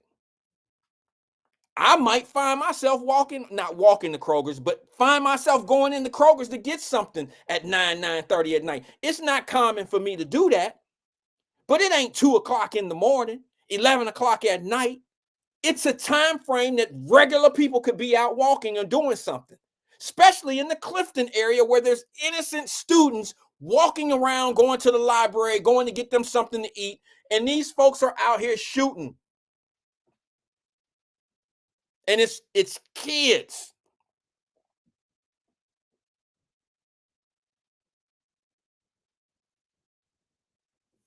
I just don't hear enough about it. We fix that, it'll fix a whole lot of other deficits that we got going on around here. I promise you. I promise you. I promise you. I'm going to show this little clip right here, and then I'm going straight to the phone lines. I just want y'all to see this. This is the 15-year-old that there's the 15-year-old.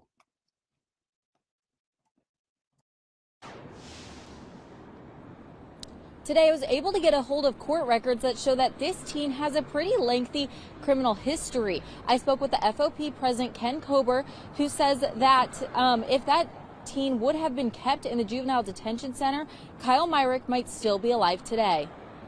You didn't see this coming. I mean, you look at his criminal record, he's been arrested and charged, has more charges than he has years on this earth. A 15-year-old is facing charges for the murder of 25-year-old Kyle Myrick. Right now, you're seeing video of that teen, known by his initials, DM, allegedly shooting and killing Myrick outside of a liquor store blocks away from UC's campus on Saturday. Court records show us DM has 16 previous charges, starting from when he was just 13 years old. This list shows the range of charges, excluding his most recent murder charges. FOP President Ken Kober says the FOP has been raising concerns about juveniles being released and reoffending. It was only made sense that he was going to progress. If you look at the pattern of crimes that he committed, that eventually this was going to be the end result. Kelly Leon with Hamilton County Juvenile Court says for months, DM was on probation with an electronic monitoring unit. She says he cut off his monitor on March 31st, so a warrant was issued for his arrest. Less than 2 weeks later, he's now accused of shooting and killing Myrick in a suspected robbery attempt. Today, Myrick's family gathered outside of the juvenile court building to express their frustrations with the juvenile court system. If we really took time out for our youth, we had our time as a youth, and the judges did their jobs right, and everybody was working together, maybe my son would be alive today. Kober says he hopes there will be change in the juvenile justice system. The officers are so frustrated with it. It's not fair to the public. It's not fair to these victims, for senseless things like this that could have been avoided. We know that DM was taken to the hospital, and that's why he has not been in court yet. We have no updates on how he's doing. We're working to learn that information, along with if any of the other teens in the video wearing masks will be charged. We will continue to update you as we learn more.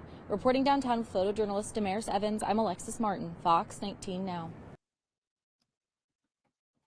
Okay, I'm going to the phone lines, but I want to make one comment about something. I'm not going to speak long on this. I just want to bring up one little point. When I hear people who talk about people's rights, I'm with you. I don't believe our rights as citizens should be obstructed by the police. I don't think they should just be able to pull me over. They should be able to drag me down. They should be able to say, you fit the description. I don't think any of that should really be a thing, right? I don't think that it should be, okay? But I'm big enough and understand, and I'm rational enough to understand that when they do those things, they're not doing it for no reason. You understand what I'm saying? You can put whatever label you want to put on it, but you don't walk in the shoes and you don't see stories like this every day like the police do. Okay, and what I mean by that is they get the calls of disruption and crime daily, all day, every day, on the radio. And then you get a guy like myself that's innocent, that fit the description. You think I'm mad at the police because I fit the description of somebody they looking for that just did some crazy shit? No. You know who I'm mad at? I'm more mad at the people that's out here doing the shit that's putting the police in a position where they can violate me. Yeah, that's it. I've been wanting to say that for a long time. Remember the brother that got shot in the head in Bond Hill? And Fast Pitch was on her phone doing a live, and you heard the gunshots in the background. This brother got shot in the head in broad daylight in the barber shop, in the barber chair. Broad daylight. The police get on the radio looking for a male black, 35 years old, blue pants, white shirt. Outside of me not being 35, I fit the entire description that same day. So if I'm walking to Kroger's or if I get out of my car over by CVS and I fit that description and they draw guns on me, as wrong as they are, I got to think about, well, what just happened over here? For you to be all drunk, I can't, how am I mad at the police because I'm fitting the description of the dude that just shot somebody? I said that been about to check. It was his birthday. Didn't I say it was the guy's birthday sitting in the chair? This is real shit. These are real situations. I'm not talking about some what ifs and if ands and some buts. I'm talking about things that actually happen. Why am I upset at the police when we got this activity going on in the street? If this activity was not going on in the streets, then you have no reason, sir, to treat me as if I'm a criminal.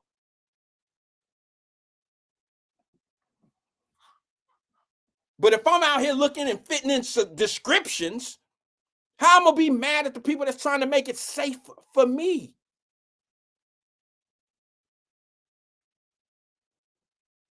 Let me go to the phone lines. Good afternoon, caller. This is Wyatt. Who am I speaking with? What up, Wyatt? This is your favorite black Republican, black not Democrat, also known as Drop Squad 52. Drop Squad 52. How are you, man? Long time no talk to. Hey, I'm doing good, man. I've been watching your show since about 1:15 your time. Okay. Very interesting show. You mixed in some politics with some community issues. And I just want to give a shout out to all the people in the Facebook chat, Angela Kenny, LaDonna, Tracy, all the OGs that go all the way back to the Nathan Ivey show in 2018, 2017. Because some of the stuff you and Twin were talking about, some of the stuff Black Russia was talking about, shout out to those two brothers, top callers. But I've been saying it for years. Angela Kenny can attest to it. I was saying some of the same stuff. But the only reason I'm sitting here patting myself on the back is because nothing's going to change until these so-called politicians address the main cause, not the symptoms, but the cause of this pain, suffering, self-destruction that's happening with people of color, okay? Because we're not black, it's people of color. But this country elected Barack Hussein Obama to be the face of America for 8 years.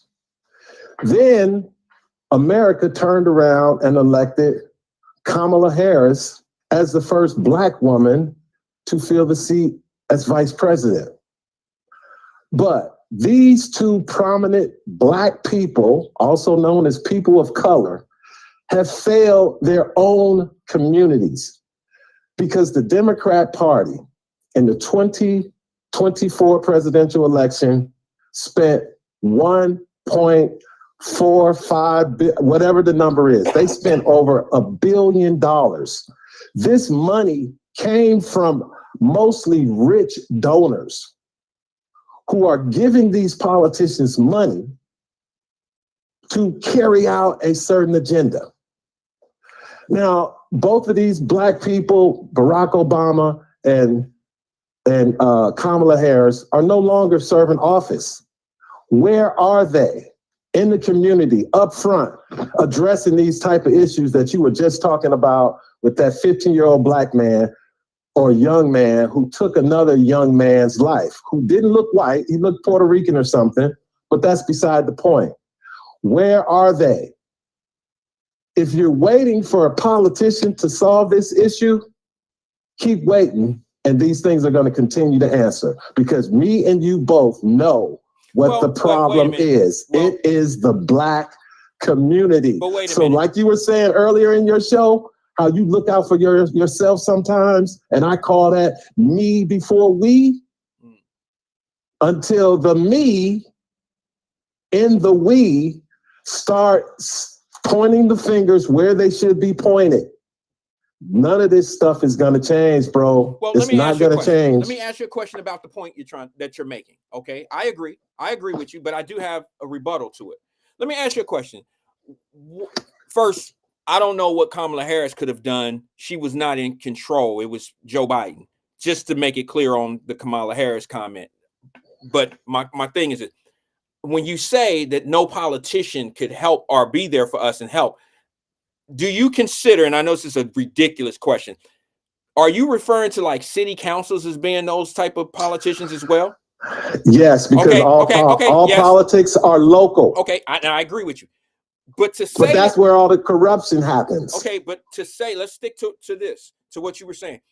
To say that they have no part in some of the things that go on in the city, I don't quite buy that all the way, because they are the controllers of the law. They can set law, they can put law in place, they can put rules in place, such as curfews.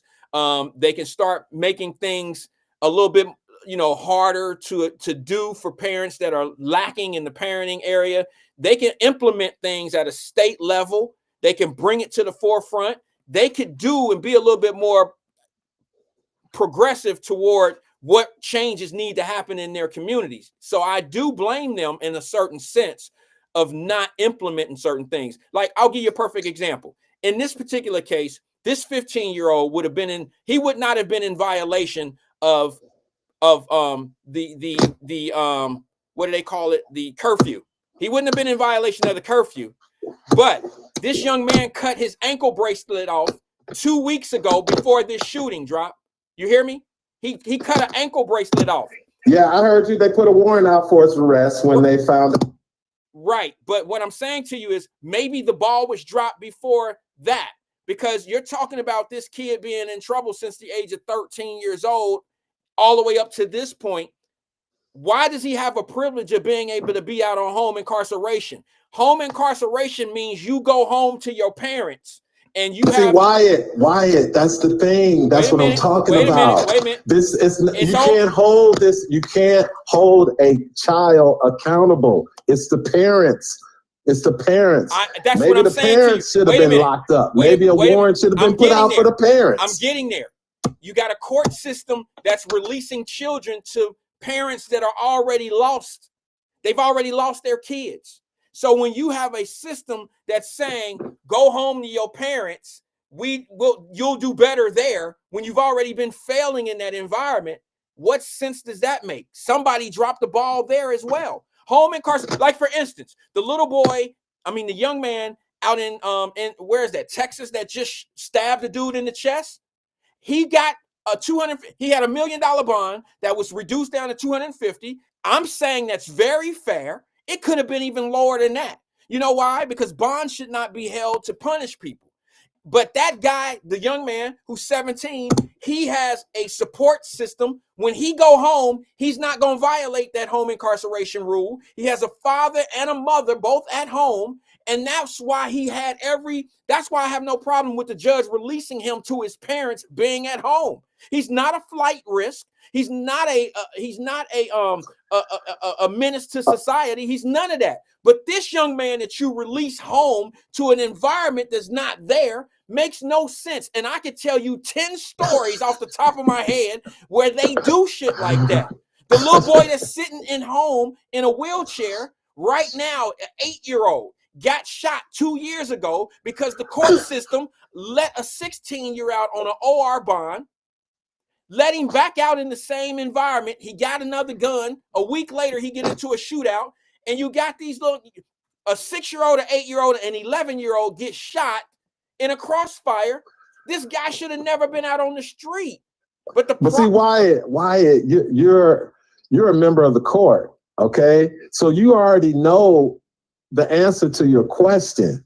It's because the state laws have not passed legislation to hold these parents accountable. So now states they do. So are you still saying that the politicians you can't blame them, or they have no fault? No, because see, the reason I brought up the Washington politicians, the former president, the former vice president, is because most of these local municipalities get federal funds, okay?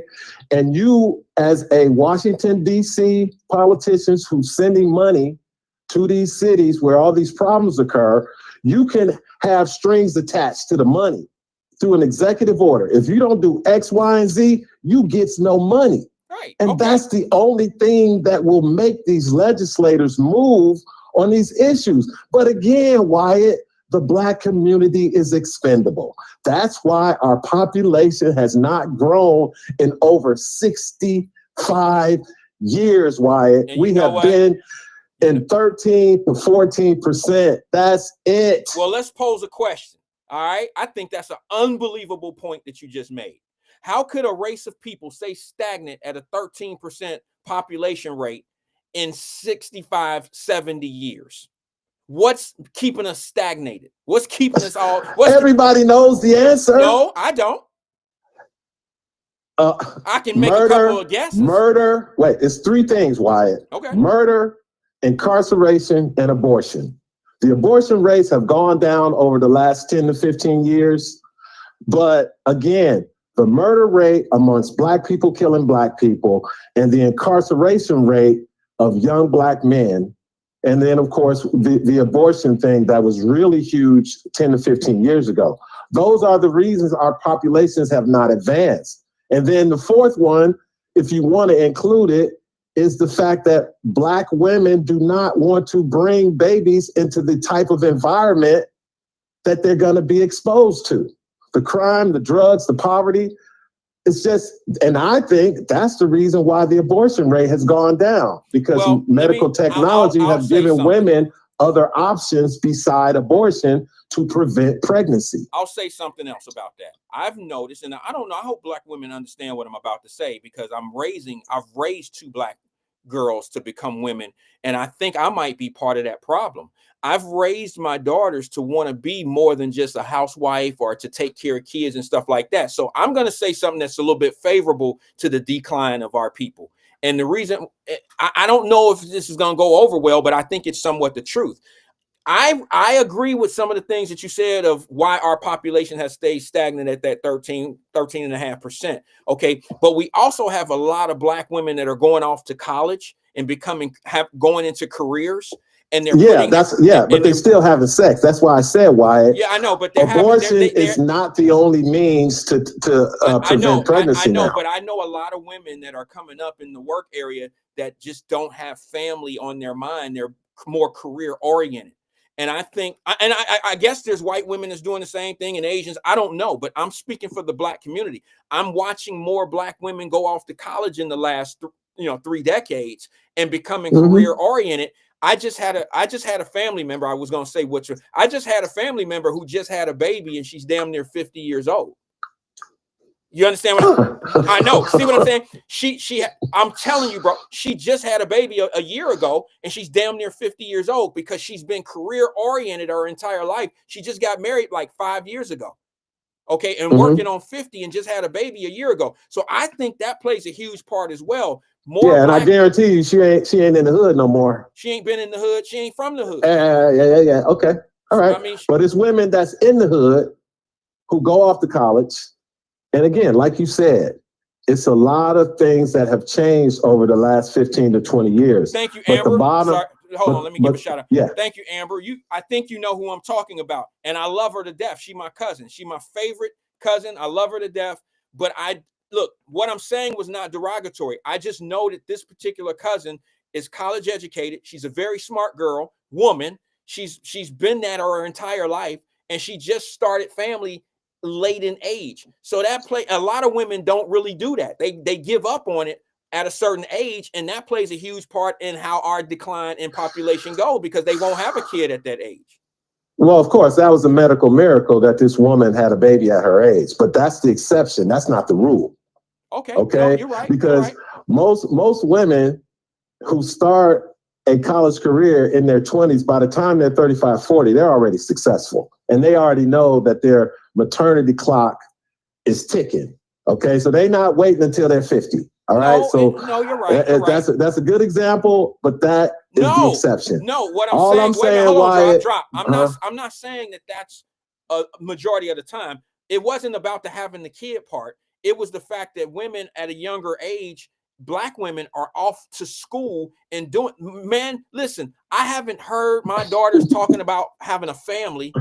They're more into, okay, I got 6 more years of school, blah, blah, blah, blah, blah. It's never, I'm going to get married with a house and the picket fence and my husband, this and the dog and all. They don't talk like that. They're more career oriented, which I guess that's cool. But listen, that has a huge part in the population. Yeah. That's all I'm saying, bro.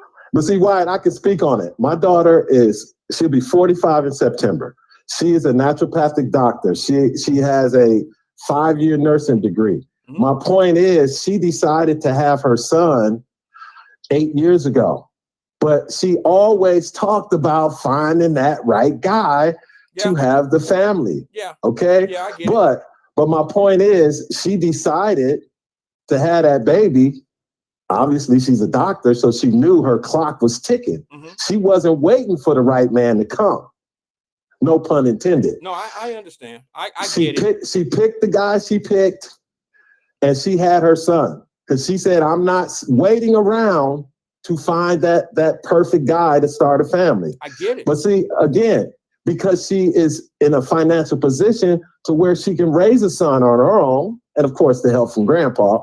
But again, the point is, she was in the position at age 37 to have a son, raise him without the benefit or the financial support of a father. Now, again, that's a whole nother topic. But before I go, because there's somebody else on the line, I want your callers to get in. All I'm saying is, Wyatt, it's sad to hear these stories. And I'm just saying, the 2 most prominent Black people in this country should be doing more to funnel that money, that $1 billion that was given to a presidential campaign, Wyatt. If you just raise half of that and go to these vulnerable families like this 15-year-old who have no guidance, who have no structure, put resources into families like that in the Black community, which will encourage more men and women to create the right type of families instead of going off of the same old negative blueprint. I don't need no man. I'm getting money from the government. I'm blah, blah, blah. That's got to change. It's slowly changing, Wyatt.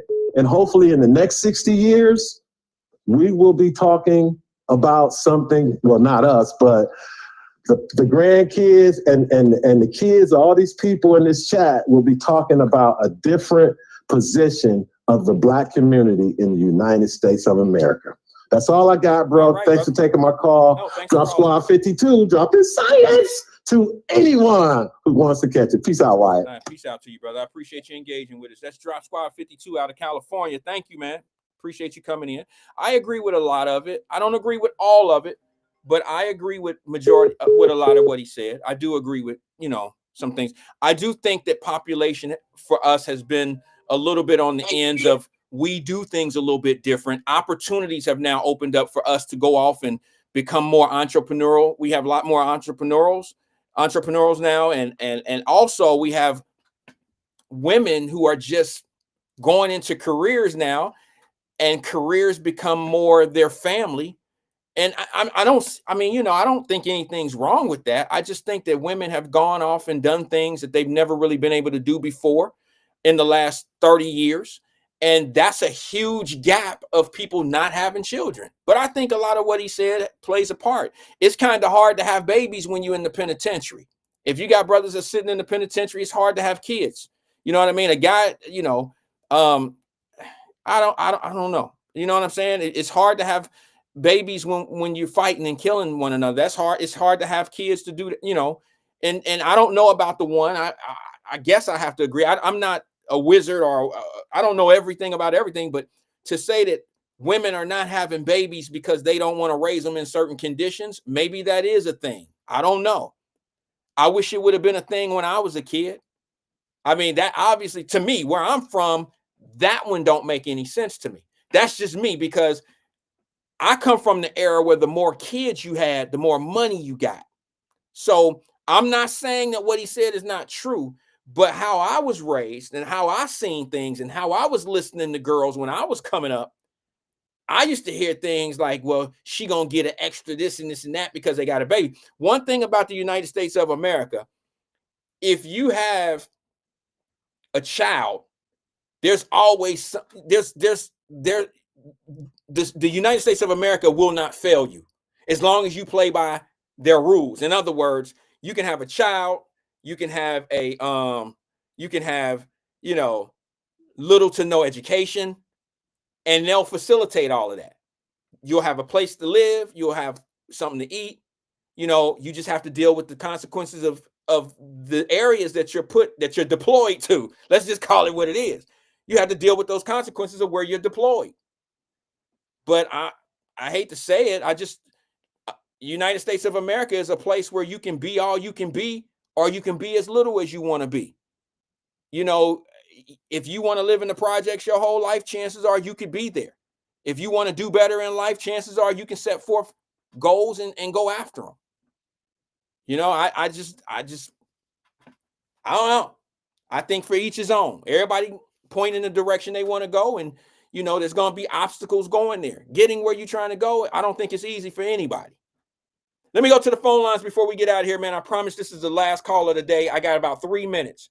Good afternoon, caller. This is Wyatt. Who am I speaking with? Uh-oh. Hold on, caller.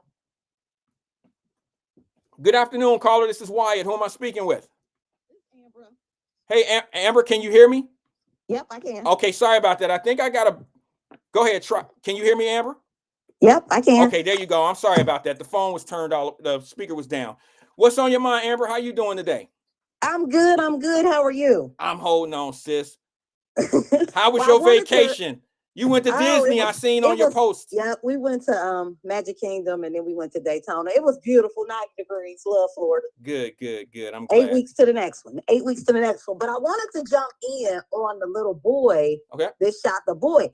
Okay. Everybody keep forgetting the fact that he's been in the system since 13. That's 2 years. Mm-hmm. In 2 years, you done picked up 16 felonies. Like, why do we keep ignoring the fact that these kids, even though they are children, when they are violent like this, these judges and this juvenile court system, they're releasing them back into our, to predominantly Black neighborhoods to do more harm to, more than likely, other Black and brown people. Like, we have to stop acting like kids don't harm people. Like, this boy was 15.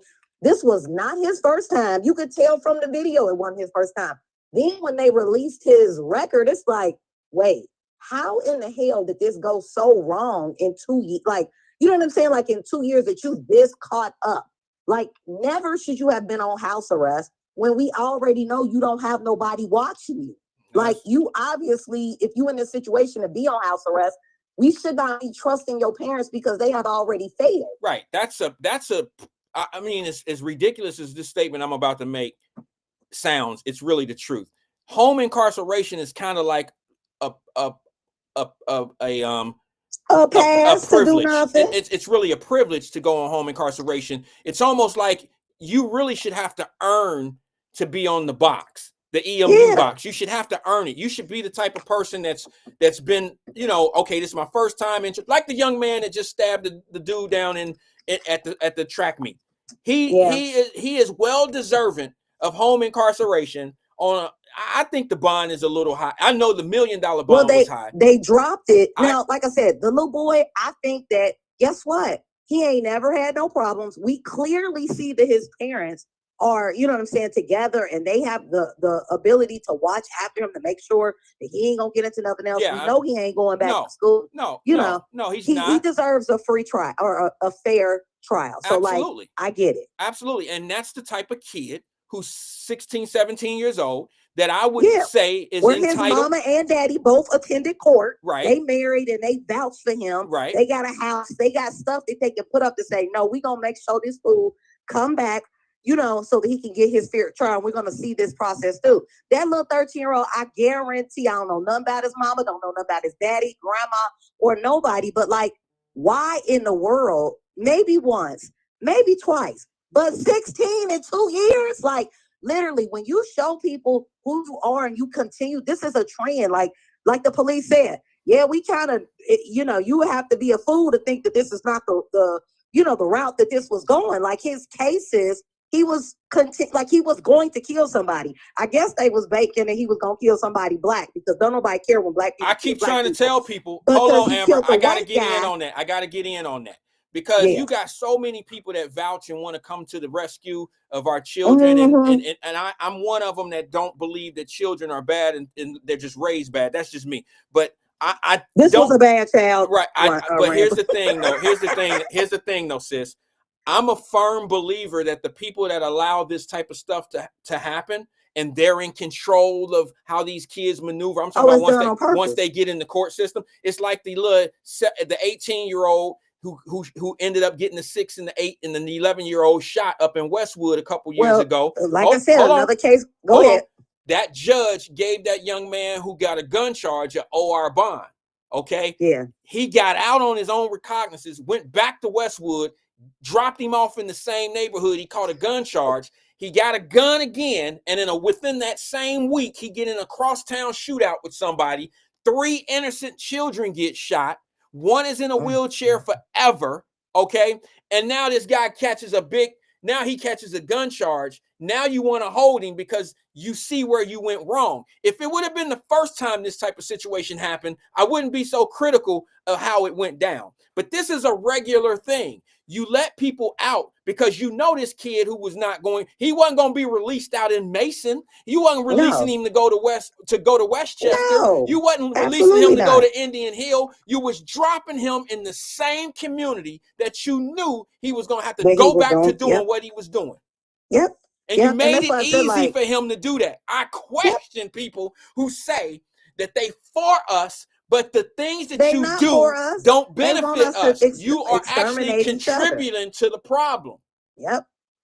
And they feel like, guess what? If we play into this politic that, we need to, we don't want to be extra. Everybody wants to be rehabilitated. Everybody can't be rehabilitated. They can't. And 16, again, I understand if it's a kid that's once, maybe twice, maybe even 3 times. But 16, absolutely not. I'm going to say something that's going to be totally ridiculous to some people, okay? Because I'm a firm believer. Look, I came from a bad area.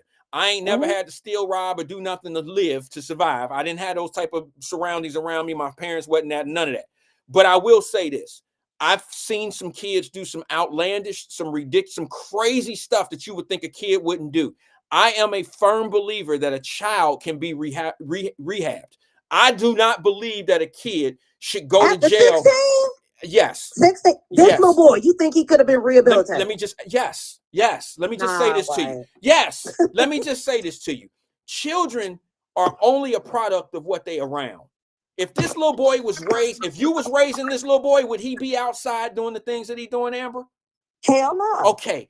But he's not being raised. Hold on. But he's not being raised by you. And the reason why he's doing the things that he's doing, we can all say that he know better. But do you know that a 15, 16-year-old is not really clear? They cannot make lifetime decisions the way an adult can make lifetime decisions. I know a lot of people going to ride me hard on this. I'm saying Give an individual. Here's where the prison system has to work, though. You know, they call those places you're supposed to go in there and be fixed, where in fact it's none of that. These kids and people are not going to jail to rehab centers. That's what they call rehabilitation centers. That's what they're supposed to be, but they're not. They're camps. They put all the same people in the same place, and they don't get the work that they need to be better people. If they get in there, they got to pick what circles that they're going to go to. You understand? And when you already coming from a bad environment, it can only get worse in there if you pick the wrong. You ain't going in there to study with the book club. You going in there because you came from the streets and you're going to deal with what you used to. So if we can get that process fixed, I didn't give up on the parent. I'm talking about once they get to the jail, I believe children can be rehabbed, because you got to give these kids something to live for outside of what they know. That kid he never stood a chance. It had nothing to do with him.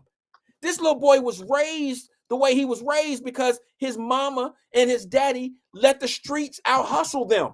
The streets took this little boy over. You can't tell me that a 15-year-old ain't gonna wake up one day in the penitentiary at the age of 23 and not realize what he was doing was wrong if he in the right environment in the penitentiary. A kid can be rehabbed. Just like you made him wrong, we can make him right. Well, I'm sorry. I will say that some people are not able to be rehabilitated. That boy walked up to that man because he was a 15-year-old. And even though, 15, you might think like 17-year-old or something like, nah, they my peer. But that man was a 25-year-old man. I know. Why do you think you're going to put a gun to somebody's stomach and they an adult? Because, no, I'm sorry, Wyatt, I don't agree. Because he was with a group of guys. He had a murderous mentality. Amber, he was with a group of guys. That's generally how it works. He's in the wrong circles. He's with the wrong people. I'm not trying to blame. I'm not saying that he's not guilty of what he's doing, but he's being influenced. He might even be the leader. I don't know. Yeah. But he's with a group of kids that all probably live the same way. It's their environment. But you cannot tell me that if you put that kid around and you get him around some people who can find his talent, that he wouldn't apply. You talking about now? I ain't talking about before this week left. I'm talking about right now. Yes. I think it's too late. Maybe, okay. Will he ever, you know what? I agree, because he's already done his due. He's done the thing that happened. But the young man, let me say this. So my nephew was involved with the little girl that got killed in Silverton. If they shot up the house, the same thing with that boy. That boy had been in the justice system or been in the criminal justice system since he was 15. He had a long ass rap sheet too. And every time, like, he would get out of jail, I think when I was reading, it was like he got out of jail 3 days later, they arrested him with a gun. Like, he carried guns, he just shot people and everything. And then at the end, the worst thing he did was shot up this house like they was in a damn movie, like they was in Scarface. And then a little 9-year-old got killed. So then they like, oh, well, he did keep getting, he was a menace to the damn neighborhoods that everywhere he was at for the last 10 years. And then when he finally killed Jemiah, then they like, oh, yeah, now we got to take action. No, that's bullshit. You've been off the chain since you was 15. I got you. I understand where you're coming from. Again, this young man reminds me of the same thing with this other young man, just like the little boy that got shot, or the young man that got shot at Popeyes. I was reading a case about him. Apparently, one of them boys killed somebody when he was 17. You know what, Amber? I hear you. I hear you. Let me just say this to you. And I'm getting this. My opinion comes from this space in my mind right here. Check it. Mm-hmm. And maybe you'll agree, maybe you'll disagree, and it's cool. We're going to be cool regardless, right? Yeah. But listen, I think there's a huge difference between somebody that's doing things that's like a cultural-based thing versus somebody that might have some type of psychological issue, like a problem. Like they just like, you know what I'm saying? Like somebody that has no control over what they do probably can't be changed. They can't be rehabbed because they have no control. But when you have somebody who has control of what they do and they choose to do the wrong thing, you can get them to think differently. You got to offer them something in life that's better than the choices that they've made.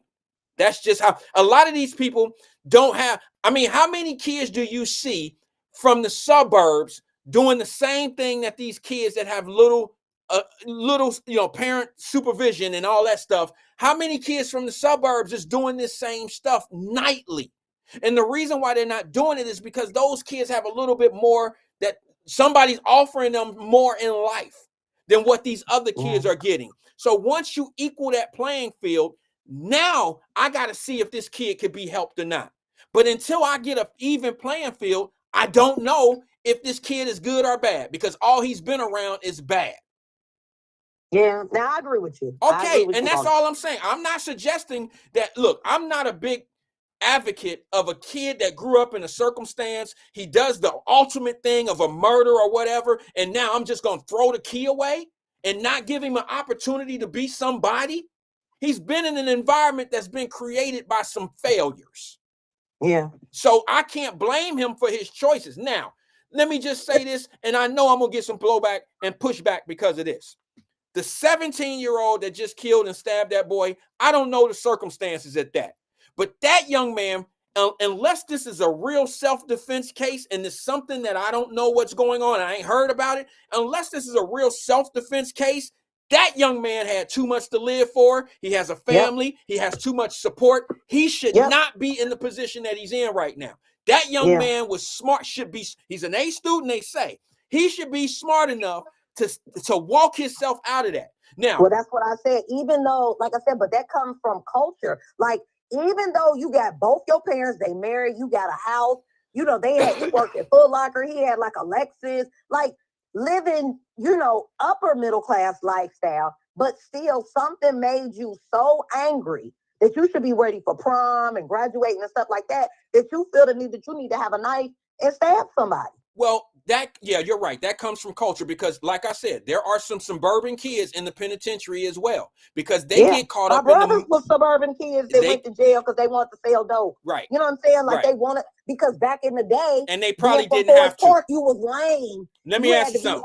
Let me ask you something, Amber. You say your brother, he did some time for selling drugs. Both my brothers, they both went to jail for selling drugs. Okay, now let me ask you a question. I hope it's not too personal, but they both deceased. It don't matter. Okay. To me, I ain't tripping. Okay. Let me ask you something. Did they have to sell drugs to survive? Hell no. Okay, I didn't think so. They sold drugs so that they could have the same lifestyle that my dad and their mother. Okay. Like they wanted that same middle class. They want to raise their kids in Fourth Park. They just want to not work. Right, I got you. They fell in love with the lifestyle. Money. They fell in love with the lifestyle most drug dealers do. Most drug dealers don't sell drugs because it was forced on them and they had to. They sell it because they like the lifestyle. Yeah, it was the lifestyle, the women, all that came with it. Okay. That's just what it was. All right. Hey, Amber, I'm up against the clock, babe. I got to go. Go ahead. All right, I'll talk to you. Appreciate it. Sorry, guys. I ran over the time, man. Peace and love to everybody, man. I'll see you guys tomorrow at 1 o'clock. We're doing half of a show because I will be picking my daughter up from the airport tomorrow at 4 o'clock. So I have to get out of here a little early, but we'll give you at least an hour, maybe an hour and a half tomorrow. Peace and love to everybody, man. Nothing but love. I'll see you tomorrow, 1 o'clock. Trying to touch 10 figures.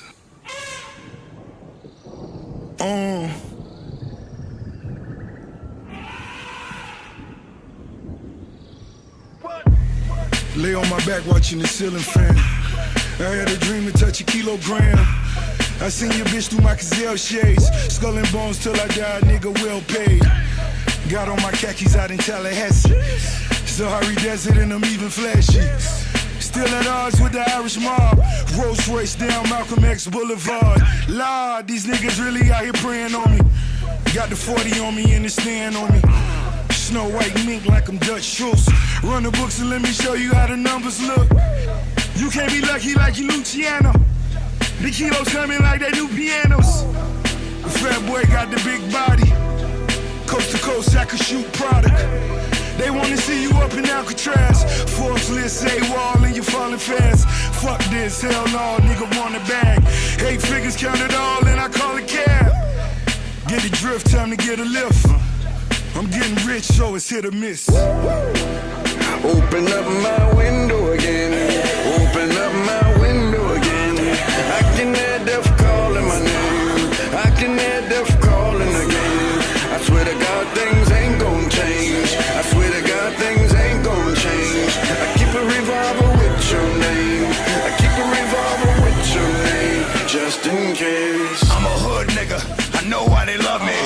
some underground shit, just like the subway.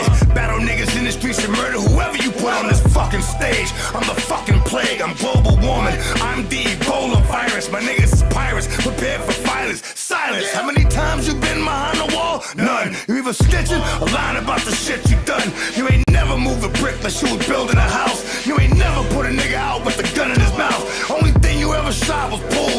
Only thing you ever cut was class. Y'all niggas is ass. What? Open up my window again. Open up my window again. I can hear death calling my name. I can hear death calling again. I swear to God things ain't gon' change. I swear to God things ain't gon' change. I keep a revolver with your name. I keep a revolver with your name, just in case.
Open up my window again. Open up my window again. I can hear death calling my name. I can hear death calling again.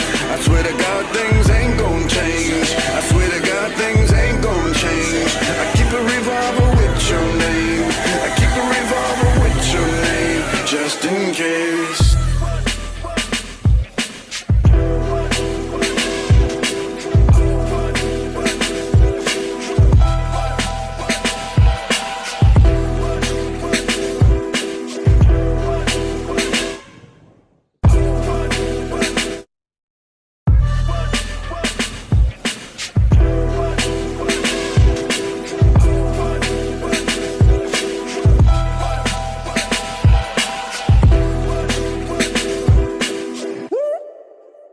Open up my window again. Open up my window again. I can hear death calling my name. I can hear death calling again. I swear to God things ain't gon' change. I swear to God things ain't gon' change. I keep a revolver with your name. I keep a revolver with your name, just in case.